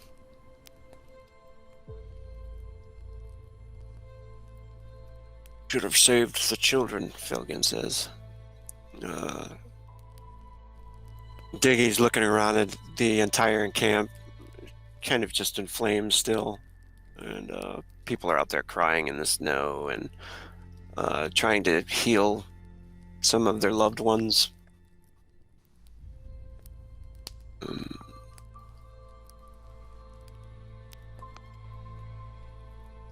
What's Elrin doing? Elrin, even after realizing that all may be lost with the kids and stuff, would continue to try to no avail to save the who would be in the building, but realizing quickly that he couldn't, he would give one last effort before turning around and seeing the injured and the tired, and he would make his way towards the injured and try to give them aid. Covered in soot and his hands probably a little singed and burnt, but he'll do what he can. And as you go over to help heal some of the others that are burnt and wounded, can you do a click on your token there and do? There's a little cross button up there. If you want to pray, you can click that. And prayers.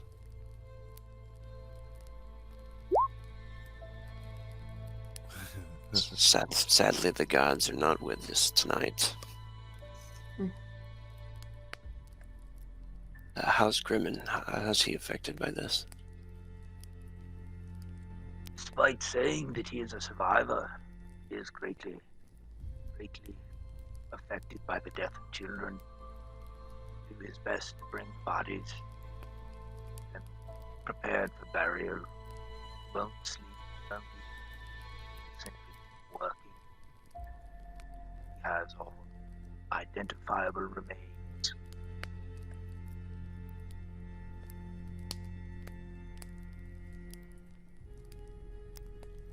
Morin, what is she doing? She was the only one able to keep from the mental trauma, but Her, despite being able to keep strong of mind at the face, or facing such a terrible scene and hearing all of the cries of the people and the children, they weren't able to help.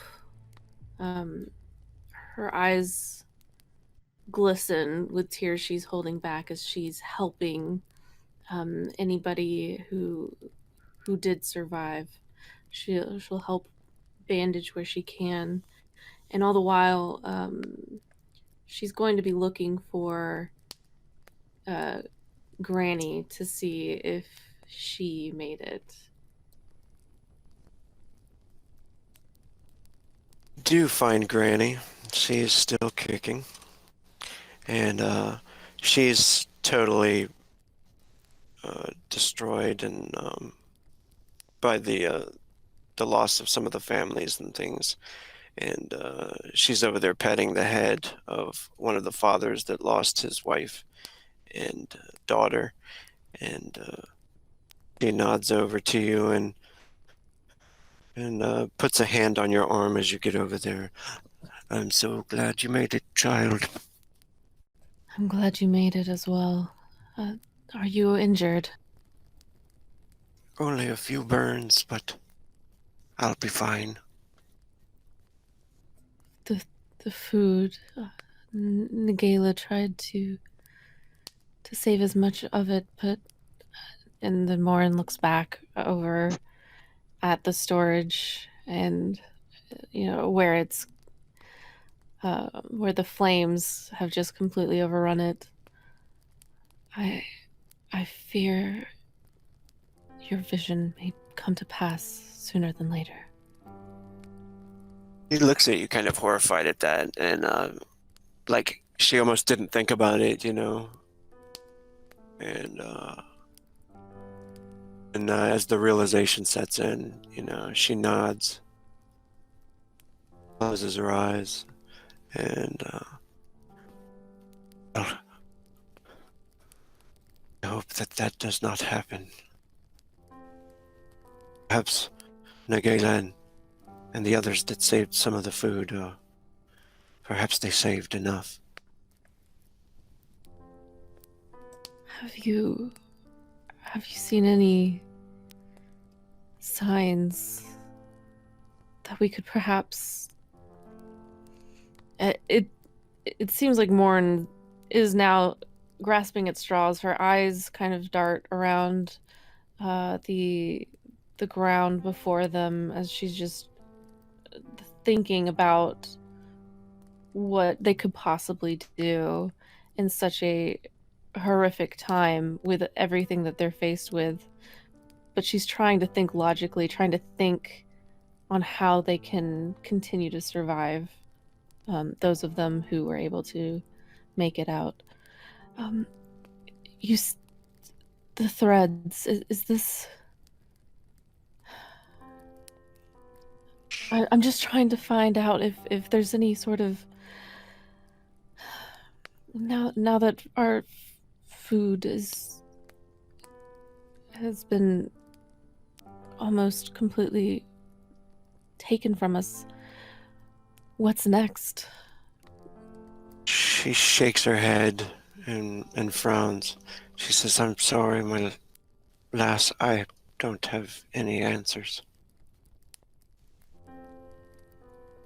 Morin nods and clasps the old woman's hand in both of hers, giving it a small squeeze. I'll go and see if anybody else needs any aid. I'm glad you're okay. And she'll get up and continue her rounds to make sure everyone's tended to.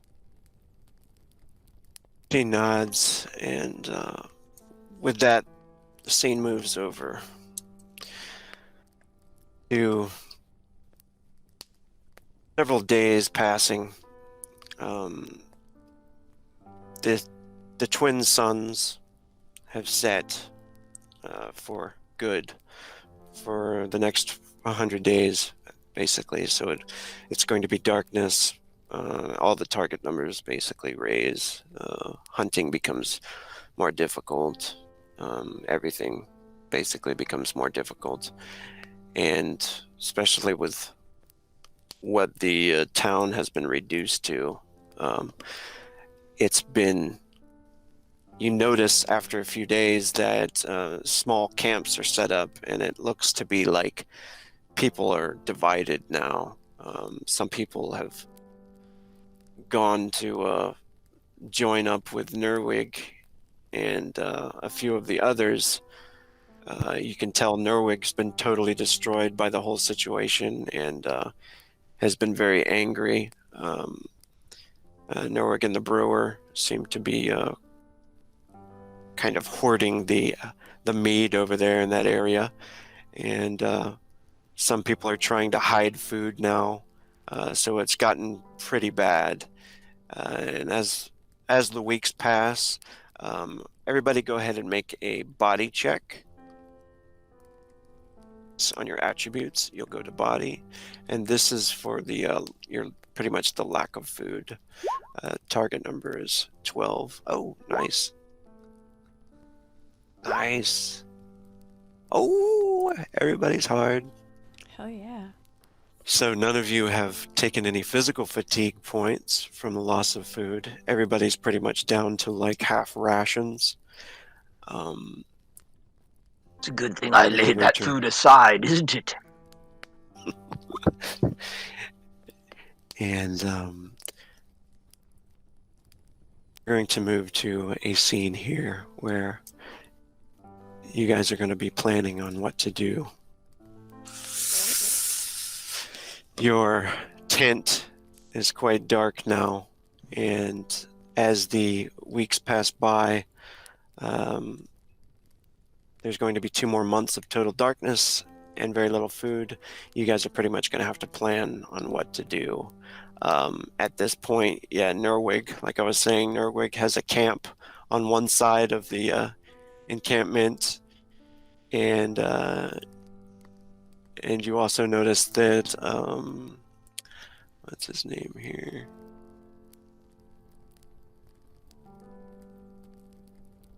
Sorry, how do I get this here? Oh, Gruff and Rakul. Gruff the brewer and Rakul are having their own small camp where they're trying to keep food to themselves, because most of the money and stuff like that and other goods are being hoarded by Mr. Nerwig Wall. So how does this scene play out as you guys begin talking about this situation here? I guess maybe due to how decently they're doing, Nagala's done a pretty alright job in finding them stuff to eat. She usually is very much like the other encampments, kind of hoarding what she can. If she has any extras, of course, she'll kind of give it to the others, but focusing on this group, and also Diggy and Filgrin. It's she's kind of sitting there, and she's got one of her axes in her hands, throwing axe, using the handle to tap at the floor idly. So still a very forlorn look on her face. She taps away. She looks up to the others. I don't know how long Me Good Luck is gonna keep going. There might be a day or two where I don't find anything, and after that it's just gonna spiral. Morin shakes her head. There's a contemplative and distant look as she's thinking. I fear our time in this location will have to come to an end. If we are to survive, we will pick this land clean, and we will have to travel a great distance to continue to feed ourselves. And it's not logical. I know it's very unsafe to travel at this point, but what else are we gonna do if we don't go? I wouldn't want to harm the others. They're just as panicked as we are at this point. Oh, but what does justice require? Does not justice require an equal distribution of food amongst all of us? Should someone who hoards, should they be rewarded? What does justice demand, Morin? Elrin? Well, justice does not mean that everybody has to equally share. After all, it takes a lot to believe that you're going to give some food away when it could possibly kill you by giving it away. No, that's not what justice is. Oh, but does justice allow a man to lead us away from our homes, away from food, take it and then negligently destroy it by not keeping guard on it, by being too short-sighted? And then do children starve? Do we let a fat red-haired man stay fat while little children die? Surely you do-gooders have some thoughts on this. Well, that's the odd thing about justice is there's only 4 of us, and there's 2 or 3 different groups, all holding different things. Yes, would everything go well if everybody threw into the pot together? Yes, well, everything would be a lot easier. But it's unfortunately, unless you want to come with me, and even if you came with me, I'm not sure if you'd need help. But if everybody turned angry because I demanded that they all work together, then I wouldn't get very far because I am outnumbered. See, justice does not mean that everybody has to share or anything else of the sort. But it is nice. That is not just all the way. Just means being able to look out for yourself, and when you can, you look out for your fellow. But at this point in time, nobody can look out for themselves. Who will look out for the children who've lost their parents? Who will look out for the sick? Is this not your job, Elrin? Are you not our spiritual leader? Aye, that I am. And as a spiritual leader, I come to realize that sometimes things die and things live, sometimes miraculously, sometimes. Now, I have been giving some of my rations over to the children. What about yourself? I doubt it. But you got a little hoard there yourself. My hoard has grown small from sharing with my friends, perhaps with others. The question is, what is your plan? Or do I need to have Nagala teach us how to be just and watch out for children? And teach the do-gooders how to do good. Yeah.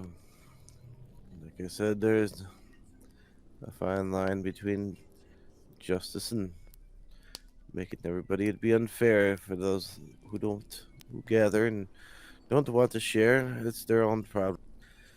All they could do is encourage it. Now, if you'd want, we could always go walk over to one of the other camps, start an argument. How good are you with the sword anymore? Oh, I've never been very good with the sword. It's always been a cutlass I preferred. Ah, I see. So you got a lot of words, but if it comes down to backing up, then maybe we should be looking out for the children, and maybe those men over there should be sharing the food with the children and us and everybody else. And if they say no, then what? Well, if we have Filgrin, Nagala, Morin, yourself, and myself, I would stake us against anyone in this camp. We're not gonna go the way of the Undar there, Grimmin. We're not gonna start killing, taking things. Aye. It's a bad idea because then the other groups think that we'll go do the same to them, and then they team up. We can go talk to them and see if there's a better solution, but I'm not sure traveling is that well of a solution as well. How close is that mine? Notice Filgan had come in and he had been listening to you guys all talk, and Filgan nods and he says, the mine, it's not that far. It seems Nerwig and Diggy, a couple of others. The mine, taking some of the supplies, stole them all away and taken them over there and shacked up them. Gruff is pretty pissed off, and it doesn't look good. Gruff the brewer, Rakul the foreman, and Granny, they're all still here at the camp here, and everybody's been giving the last of the food to the children and those who need it the most. We're out of food now. To be bad with 2 more months of winter left and only darkness.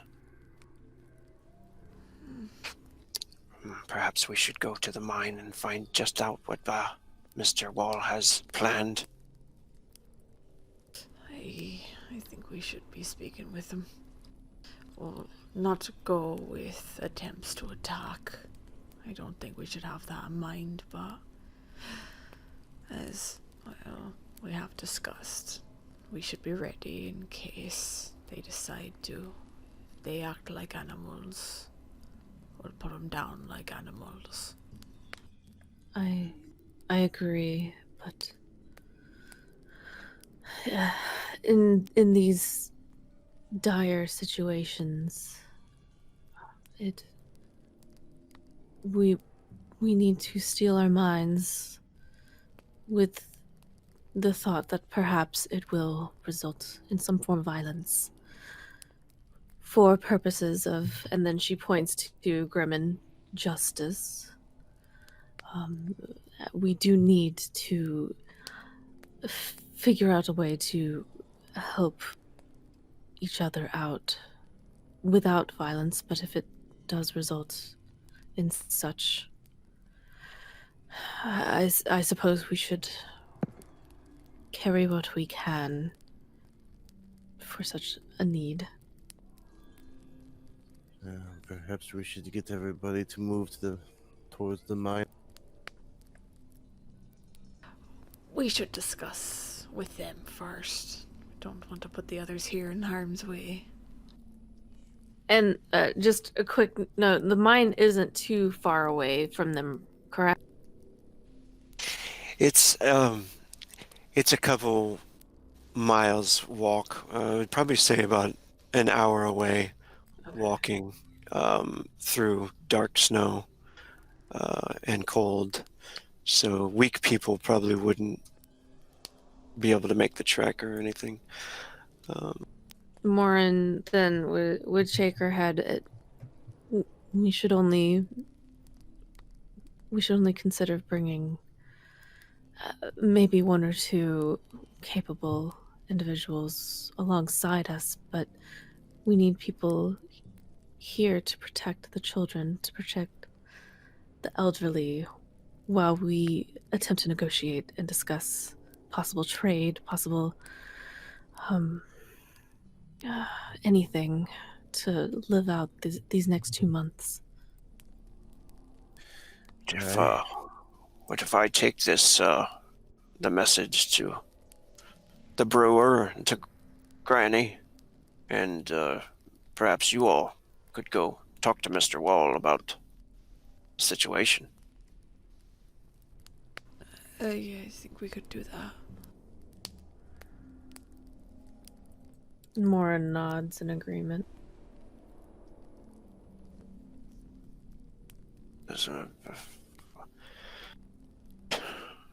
He comes over and he smiles at Nagala and puts a hand on her shoulder. See you soon. I better see you soon. I'm expecting it at this point.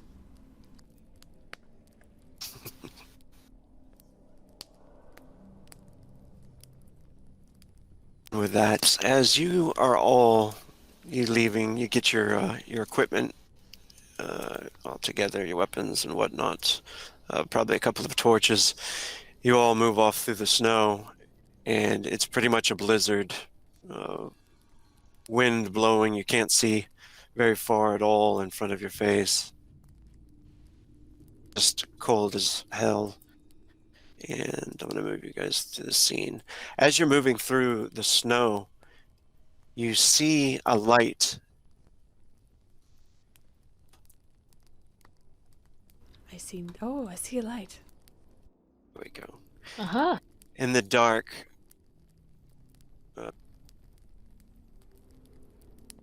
see a camp, it looks like. And at this point, you guys don't have any torches lit or anything like that. So, do you guys want to walk up, or what do you want to do? Do we know this location as an encampment of people that we know and trust and are in good terms? You can hear talking, and it's on the way to the mine. So you're pretty sure at this point that it's people that you might know. Go ahead and everybody make a perception check. How about that? I'll give you more information on what you roll there. He knows he's in the snow. That's not bad. Lauren, she's cold. Yep.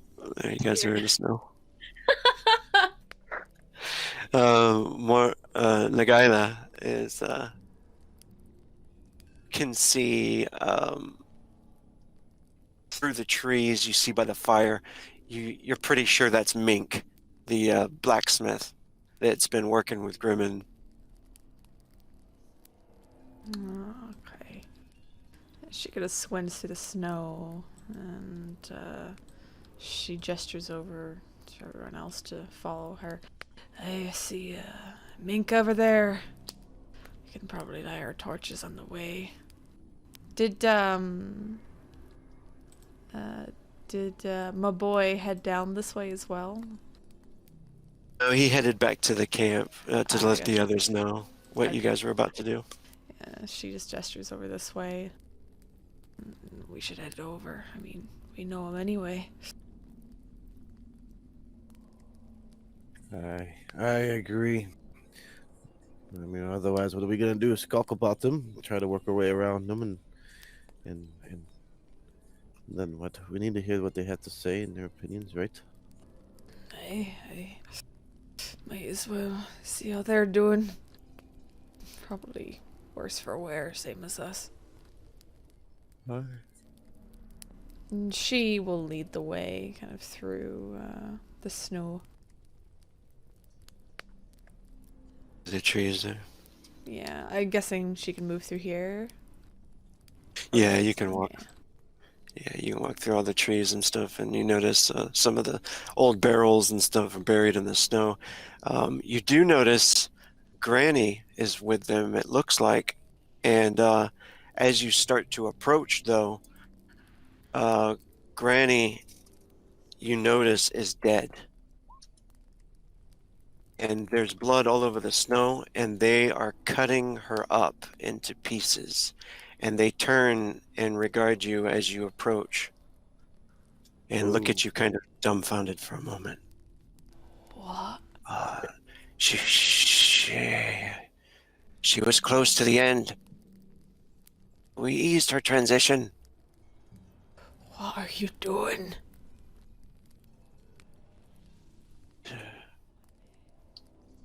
This Glade stands up, and he's got a knife on him and bloodied, and he says, this is the only way. We're all out of food. What are you now? Mancha Morin. Undar. Oh, God.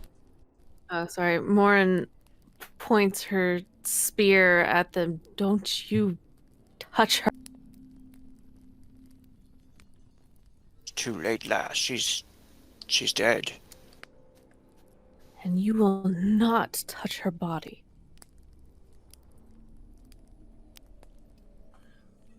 Oh, and the other one's just kind of like wide-eyed, staring at him. So instead of trying to help yourselves, you killed an elderly lady and intend to feast off her meager bones. She was weak. You have to do it to more. When they start to die, she was always very kind. This way she can still contribute to even more. Did she volunteer for this? I wouldn't think she would. They look at each other kind of ashamed at that. Aid seems to be maybe the leader of this bunch, or perhaps a little more. He's standing up straight about it. He says, this was Nerwig Wall's plan. If they join with us and be the strong camp, or go back with the brewers. This is how we survive. This is how Narwig's camp survives.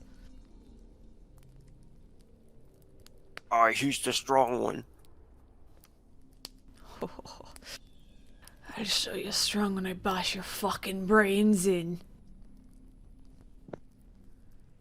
What is so I noticed that Uru is advancing. Can Morin tell if he's trying to do anything to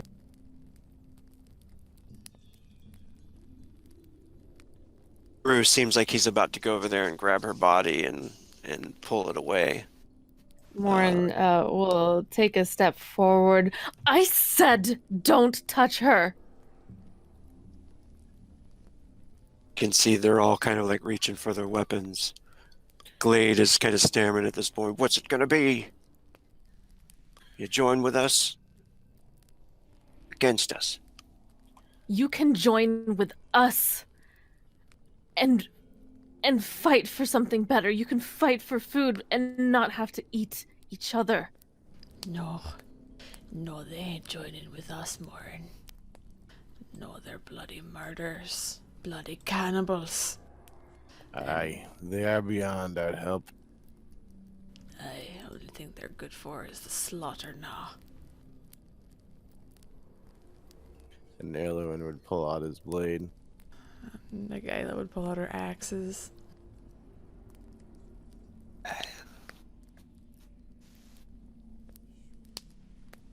Who should be the first to answer for all this?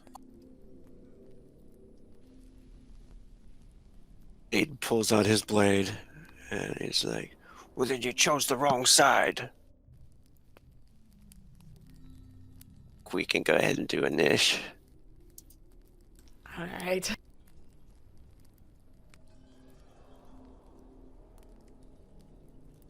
Not that good. Wow. Wow. Wow. Oh shit. Wow.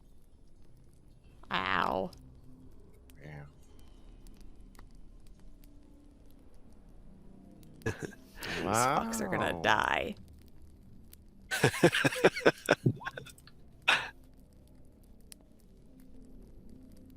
Wow. Or Owen Wilson up in here. Wow. Wow. Wow. Wow. Wow. True. That guy he's a pretty ugly guy. This guy immediately starts to run. I'm going to go ahead and move his normal movement, or his running movement, in case you want to kill him long distance or something. But his first, that is going to be this young guy here, Kalman. Let's do some music.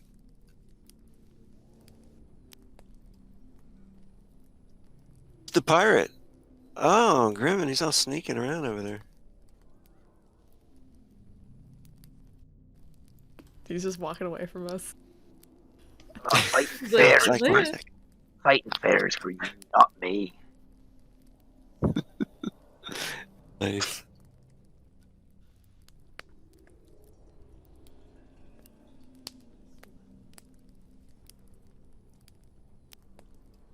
Go. Ooh. Too loud? No, I like it. No. Right. Kalman uses his actions to pull his blade, and he moves over here by the fire. Uru pulls his battle axe for one action and charges. Was it Nagaila and swings? Please, dude.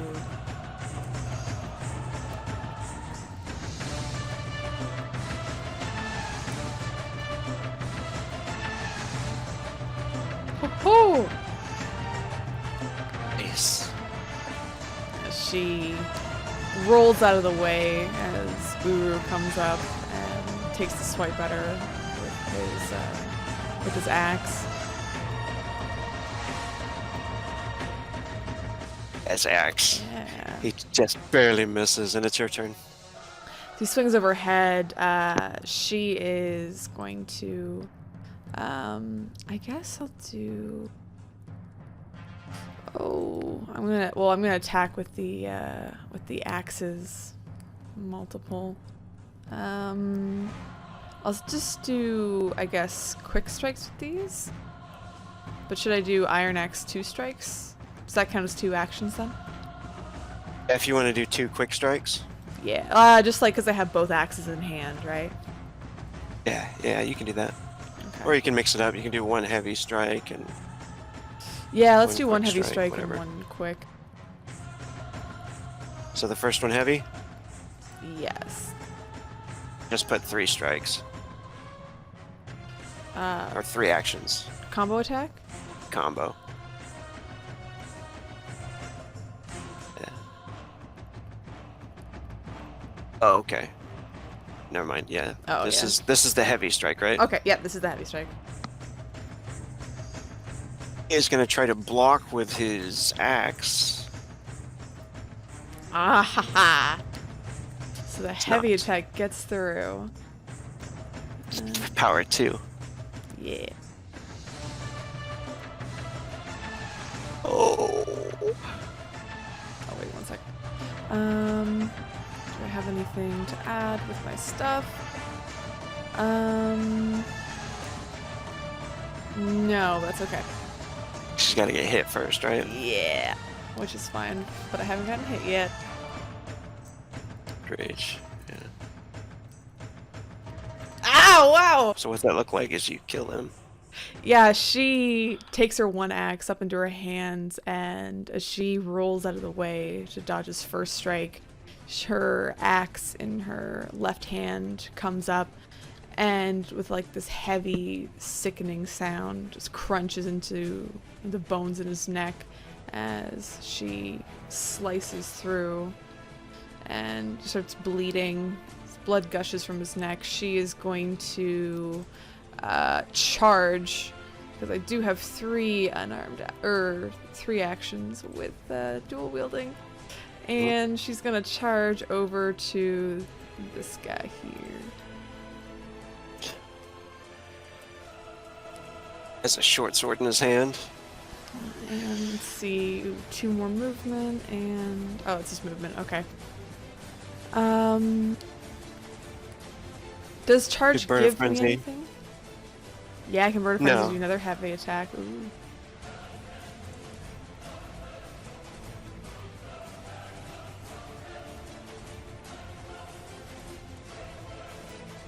Not so great.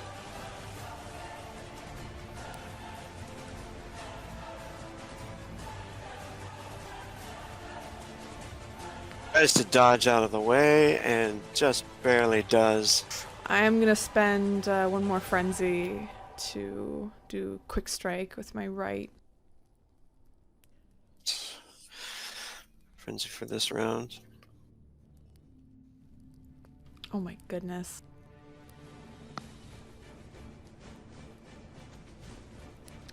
He blocks it.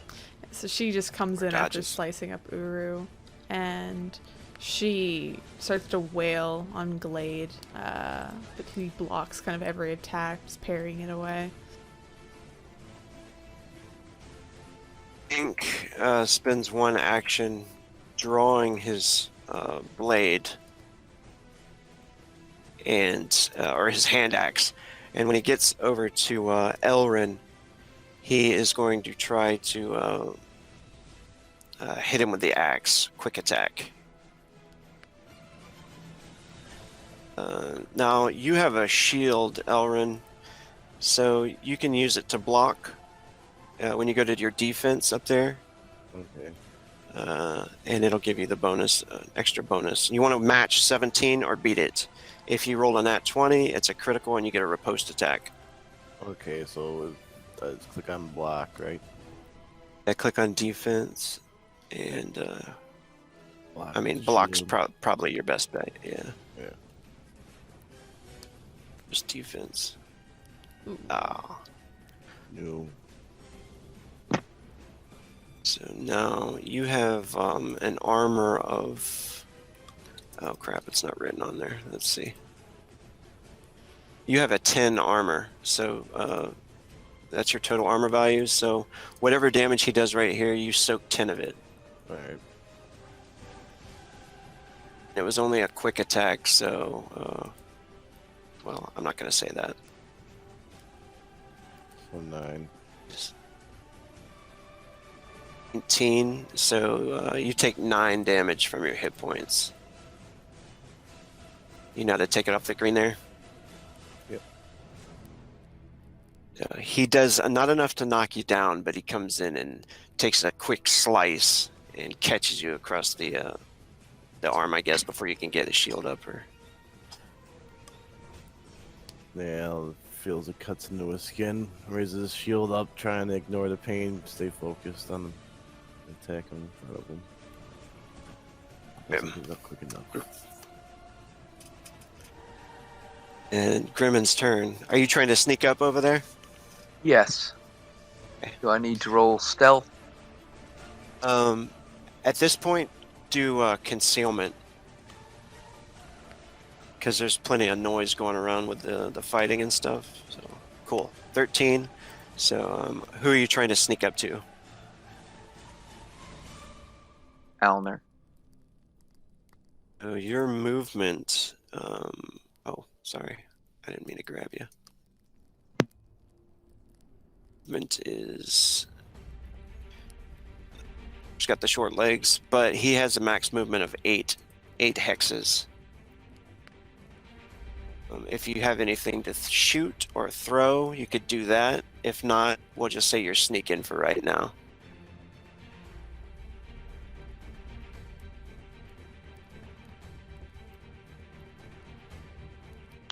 I'll Good. sneak.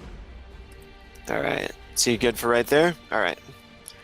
And let me see. I'll make a perception check for Kalman and see if he notices you at all. facing the others, so... he does. That goes to the defender.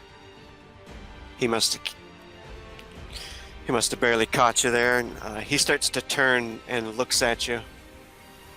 His eyes going wide.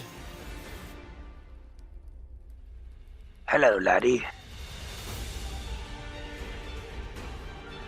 Blade with his short sword, he is going to try a heavy attack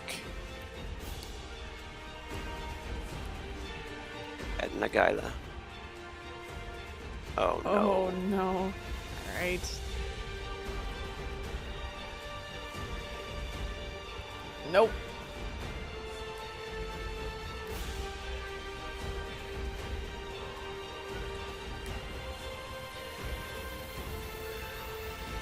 Oh. So I have a 4 toughness.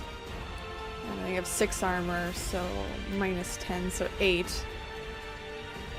Nice. But I will spend that frenzy to go into a blood rage. So he comes through and he catches you, and then he sees like it just pisses you off more. So he is going to burn 1 frenzy and try to get an extra quick attack in there.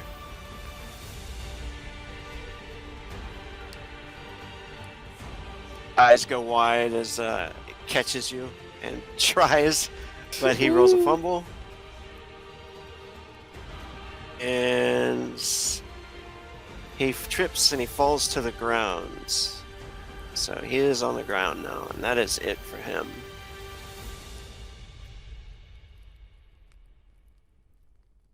It is now Morin's turn.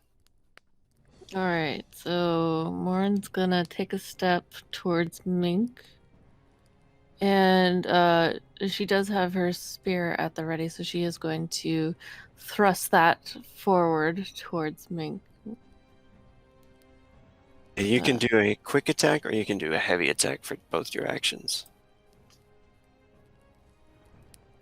Oh. I think... Or you can do 2 quick attacks or 1 heavy attack, is what I meant to say. Okay, yeah, so I think because Mink has been occupied with Elrond, she will take this opportunity to do a heavy attack. So how Go ahead and click on your token, then go to attack. And then you'll go to chosen spear. Regular chosen spear. And when it pops up, you can do a heavy.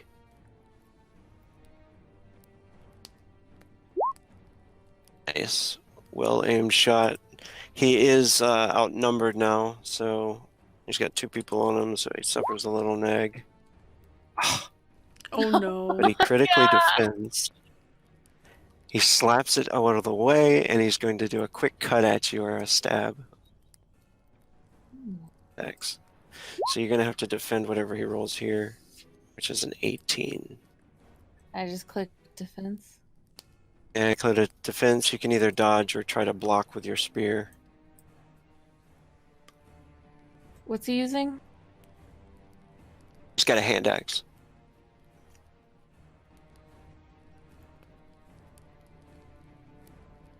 Yeah, dodge.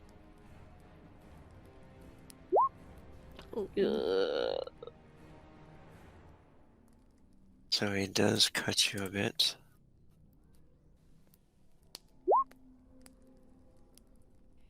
Your armor? Armor's 10. Barely gets through your armor. Oh man. Only does 1 damage to you. Just barely nicks you. You can choose to, if you want to, you can be finished, or you can burn 2 of your 4 frenzy and do another heavy attack if you like.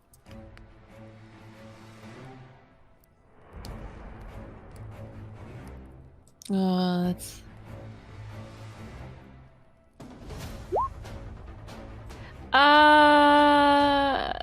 Yeah, actually, I'll do that. How do I? Okay. Oh, you're doing it. Okay, cool. So she's gonna do that another heavy attack correct? Yep. And the same way you did it before.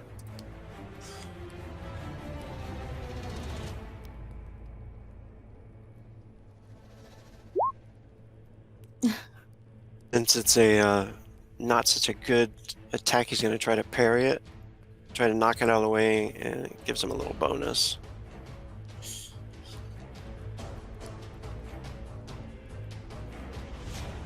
And he does. So he gets God. he slaps it out of the way. Maureen comes in. Alright, Elrin's gonna go ahead and do a heavy attack as well.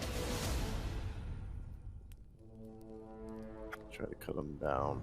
Seeing that he's a little bit distracted, engaging.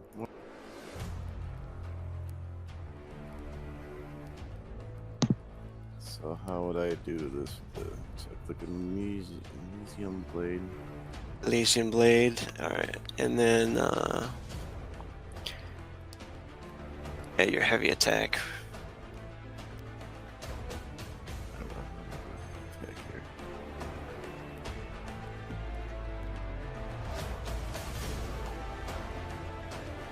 There we go.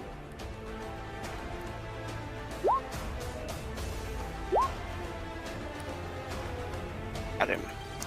Now, when you go to damage, you'll do the Elysian Blade. When modifier pops up, don't hit anything, but when the power damage pops up, put a 2 in there and hit enter. Gotcha. It's 2. So how does that look like as you take him out? So seeing more distract Mink, and he takes the opportunity to do a a huge swing on him at a top angle. Seeing that he left his upper side open, and he cleaves into his neck and comes out by the shoulder. And then he kicks his head, the upper torso, the shoulder head combo over to the side. Thanks for the assist.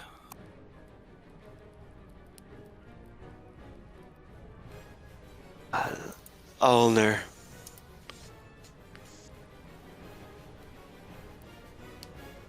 You notice Ulner, he is looks over to Nagaila and starts to charge over there. 4, 6, 7, he does. He makes it to you. And he is going to just try to up and heavy attack, tackle you to the ground. Oh. As you're sitting there fighting with Glade, he's just going to try to wrap his arms around you and blah. And she tries to roll out of the way, but unfortunately he gets her. He grapples you and do a resisted strength check here. All right. This will be something you're good at, though. We'll see. No. So he does. He's a pretty big bear of a guy. He grabs you and slams you to the ground. Now it is Kelman's turn. As he turns and he sees Grimmin, he comes at you with his blade and attacks.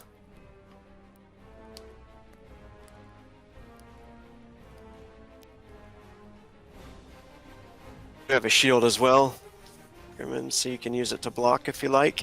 That's a pretty weak knife attack, so if you want to parry and get a riposte tally on him, you can do that. It's a little bit harder, but gives you an extra +1 to hit next time. Ugh. No. Nope. Oh, man.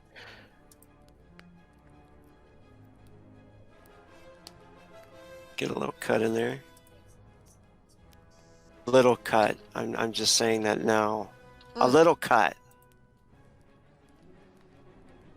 Which exploded several times, of course. So his knife attack did 17 damage. You have an armor of 8, So you take 9 damage from your hit points off of your 48. No, you I never just take it off there? I just took it off. Hold on. I think it's one less than that. It's 47. Not enough to knock you down, and he does get one more attack, though. He's going to try to cut you again with the blade. 16, that's a well-aimed blow. You might want to use the block on...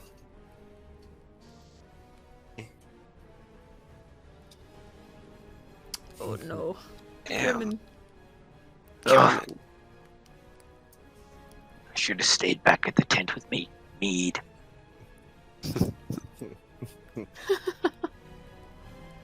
Oh my god. 4 damage there. Uru is dead.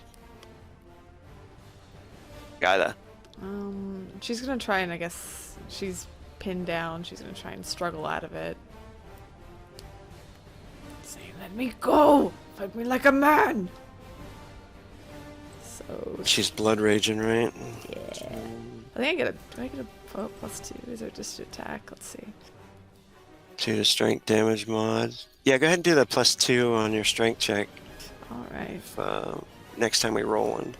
Yeah, she's just trying to bust out, I guess. Oh, that'll be +2. Oh my god. To 7.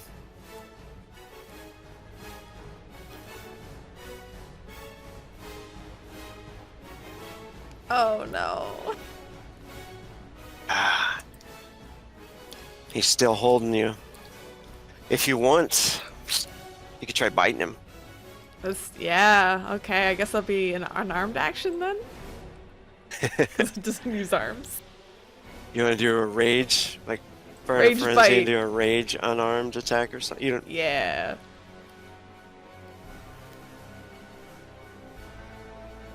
Oh my god.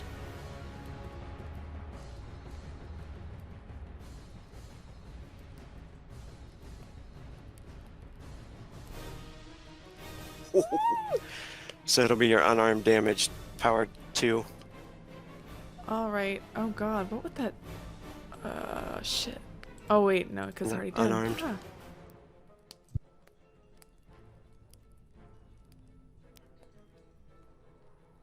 Oh, and you get to.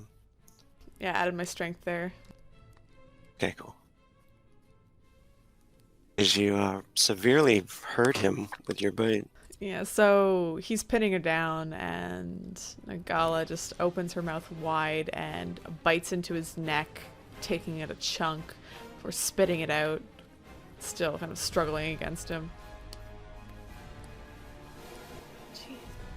Herman's turn.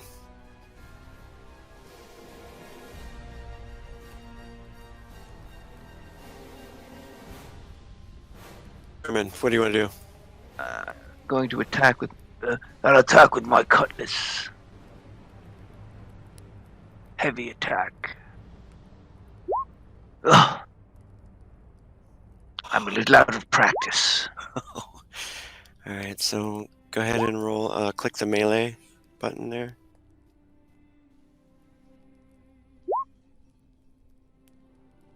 Trip and fall to the ground. You can burn 2 frenzy and attack him from the ground if you like. Frenzy don't come back. Don't you have to buy him with experience, but Not going to burn frenzy. I will slip and fall. and falls to the ground. Glade is going to take this opportunity to try and do a knockout blow with the butt of his axe, the blunt part. Far tastier than Granny, I think.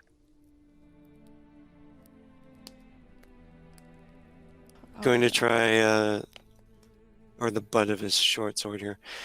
So he's doing this. You get a -4 for being held right now, Nagaila. Oh no. Defense. Oh, you're still able to defend it, though. It is Morin's turn. Alright. I'm assuming that she can get up to Glade, is that correct? Yes. Okay. So she's gonna run up to Glade and do a quick attack with her spear. Okay. He's over there trying to knock the guy out while the other guy is holding her. Man, I keep clicking off my token. Hold on.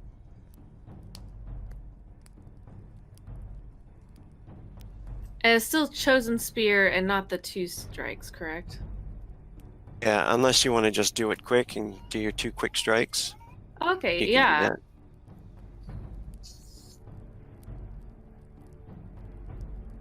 And quick attack? Yeah. Yeah, 2. You can do a heavy or whatever. Basically, there No, just to let you know. it'll be quick 2 quick attacks. Okay.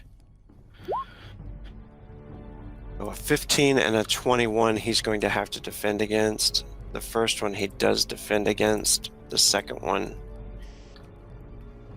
he does not. So you got 1 quick damage to roll on him.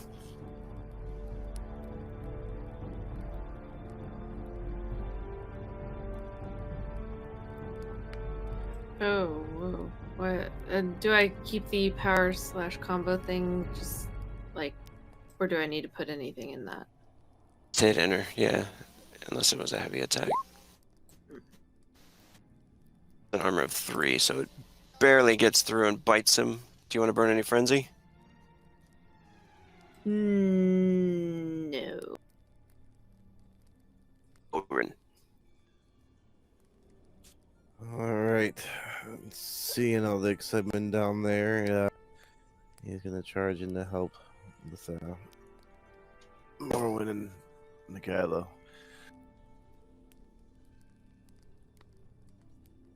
I'm not sure how that one works. I'm sure it'll be right about there. Should have enough, right?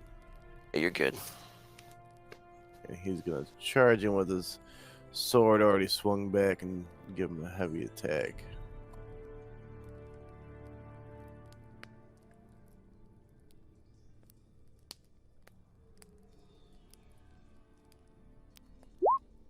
A little off kilter. Since he is trying to hold her down, he's getting a -4, so he looks up just as you're like running up to him, and he's like, "Oh shit!" And then he gets hit. When the power pops up, you can put 2 in there. All right. Looks like he was about to try to let her go there as you came running up. And what's that look like as you finish him off? So a little off kilter, not the best strike, but he clearly just hits him in the head, and it's not enough to cleave it totally off, but it's enough to get his blade stuck.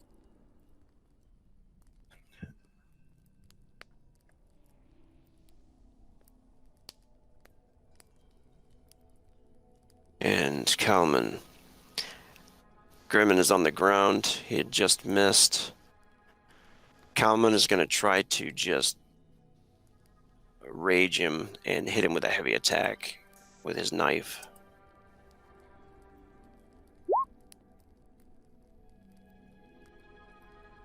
Six is your target number for your defense. Oh. Nice.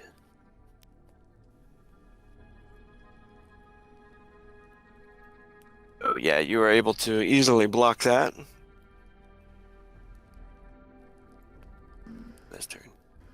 Yeah, she quickly stands up. There's still blood in her mouth from Aylner.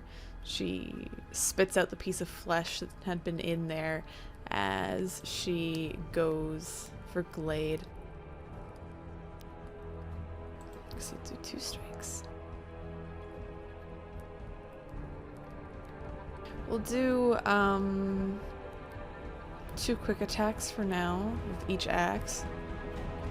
Actually, we'll make the first one a heavy attack, and then the second one will be it's quick. So the 14 is a heavy, 4 is a quick. Get a -1 for being outnumbered. Yes. And his second one. Ah, no. Great if the first one kills him. Alright, you got power 2 damage on him. Oh my god, so sad. Oh. She misses with the one that kind of comes around the side, but her left hook just catches him right in the shoulder, slicing. And she just screams out as she sees blood pour from him. He's looking pretty messed up. Do you want to burn frenzy? Yeah, let's do it. Do 2 and a heavy? Let's do 2. Let's do 2 quick attacks. Chock chock. Woohoo! Ooh, I don't think he's blocking that first one. Oh, that's an armor defeating hit. As he fumbles back, first one hits. And the second one hits. First attack will do 12. And Ooh. second.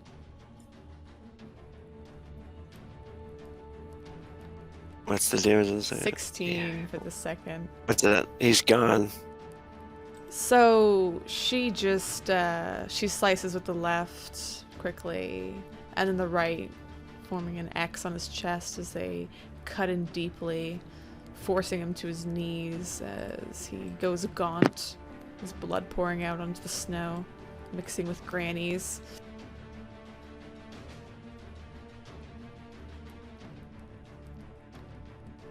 It's Grimmin. What can I do from the ground? You can get up now. Since it's your turn, it only takes half movement for you to get up. You're not going anywhere really, so yeah, you can roll up and do a quick attack or 2 quick attacks or a heavy attack.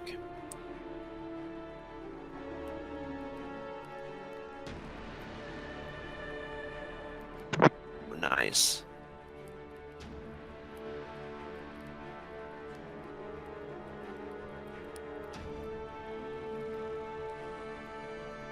First one hits.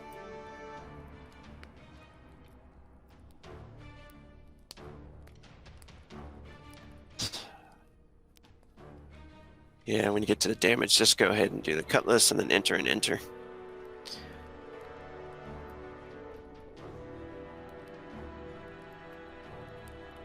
Does slice him. He's not wearing much armor at all. Actually, he's not wearing armor. Cut him. Yeah, he's not very strong either. But do you want to burn frenzy this time? No. Laid. He's dead. Morin. It's Morin's turn. What do you want to do? Yeah, alright. Oh, geez. What is my distance? Like, how far can I... You can run. It's next to your dexterity. It says, oh, you can move 10 hexes running.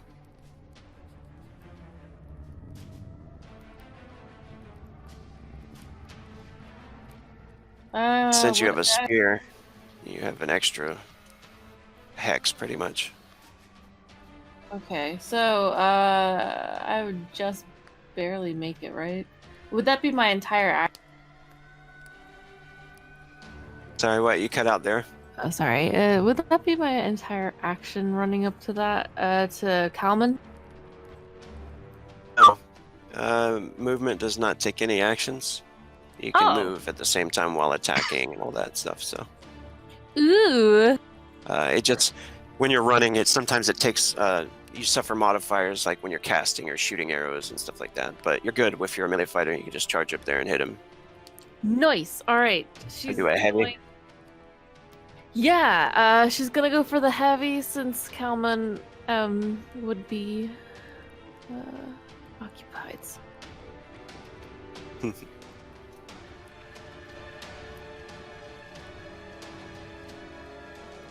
It is kind of a back attack too. So he is going to suffer the modifier of being attacked from behind as well as outnumbered. And oops, -2. Okay, got him. Now when you hit the damage, you go to your chosen spear, and then when it power pops up, you hit 2 and enter.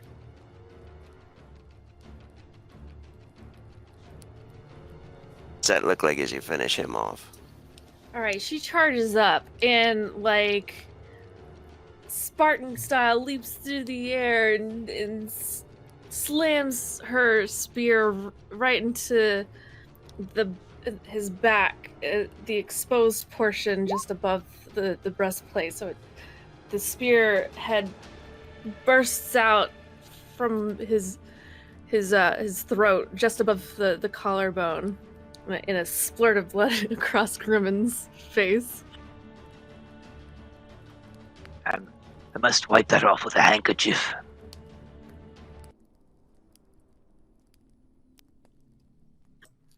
She dislodges her spear from the body and lets it fall.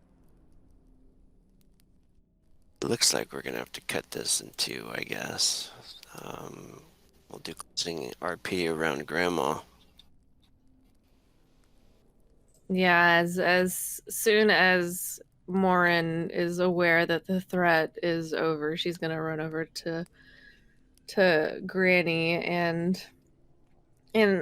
check her over, make sure that her body wasn't defiled and dismembered. Did they get that far? They did. As you get over there, you notice like there's pieces of her arm is over here on the chopping block, and it looks like they had already been cutting several pieces out to prepare for cooking her. So many of her, there's a lot of her meat that's kind of stacked up and ready to be transported. You guys can see that one guy. Actually, you can't see him anymore. He ran off into the snow, but he headed towards the mines area, and you're kind of left there in the cold with Grandma dead by the fire. I don't want to leave her. Nagayla comes over, kind of falling to her knees beside Granny. She wipes the blood off her mouth and her hand onto the snow. I don't want to leave her either, Morin, but the other camp's in danger at this point. I don't know, maybe they grabbed Granny while she was out, but we need to make sure they're okay. We have to. Nagayla's words resonate with Morin. She nods her head, understanding that while her sentiments linger on Granny and the connection she had with the old woman, now wasn't really the time. And she places a hand on top of the head of Granny, where the strands of gray hair sprout from her forehead, and gives a sigh. Then I will come back for her and give her a proper send off then. But Yes, others are in danger. We should make haste. Aye, we should. Gayla shivers, not from the cold, but with remembering Alner on top and Glade trying to knock her out. I think if we lost here, they probably would have dragged us back to their camp, and I don't want to imagine. Her vision, she seems it was a premonition. Morin's eyes are looking all over the blood-stained snow. She had said this would happen. Maybe not in so many details, but it does seem like it came to pass. We need to deal with this food shortage as soon as possible. We need to kill all of those other men. They be eating people. They most likely be eating children. They have to die. Every single one of them. You think that's how they're getting their food? I do. They admitted it. Said that they're feasting on the weak, on the ones who are dying and sick.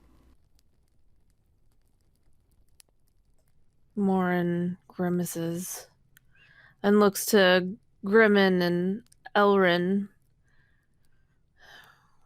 We can't stand for this. Aye, not at all. I think that they have earned their sentence. It would do no good to capture them. Only thing they're good now is for bait for bigger creatures that we can hunt. That's all. Well, he looks over at Grim. What are your thoughts? I think you finally found your justice. Let's go and meet it out. All right, that's settled.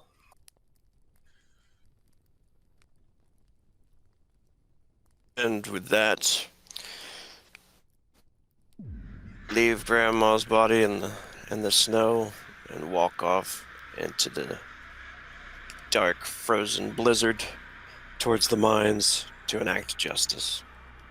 That's where we'll leave it for tonight.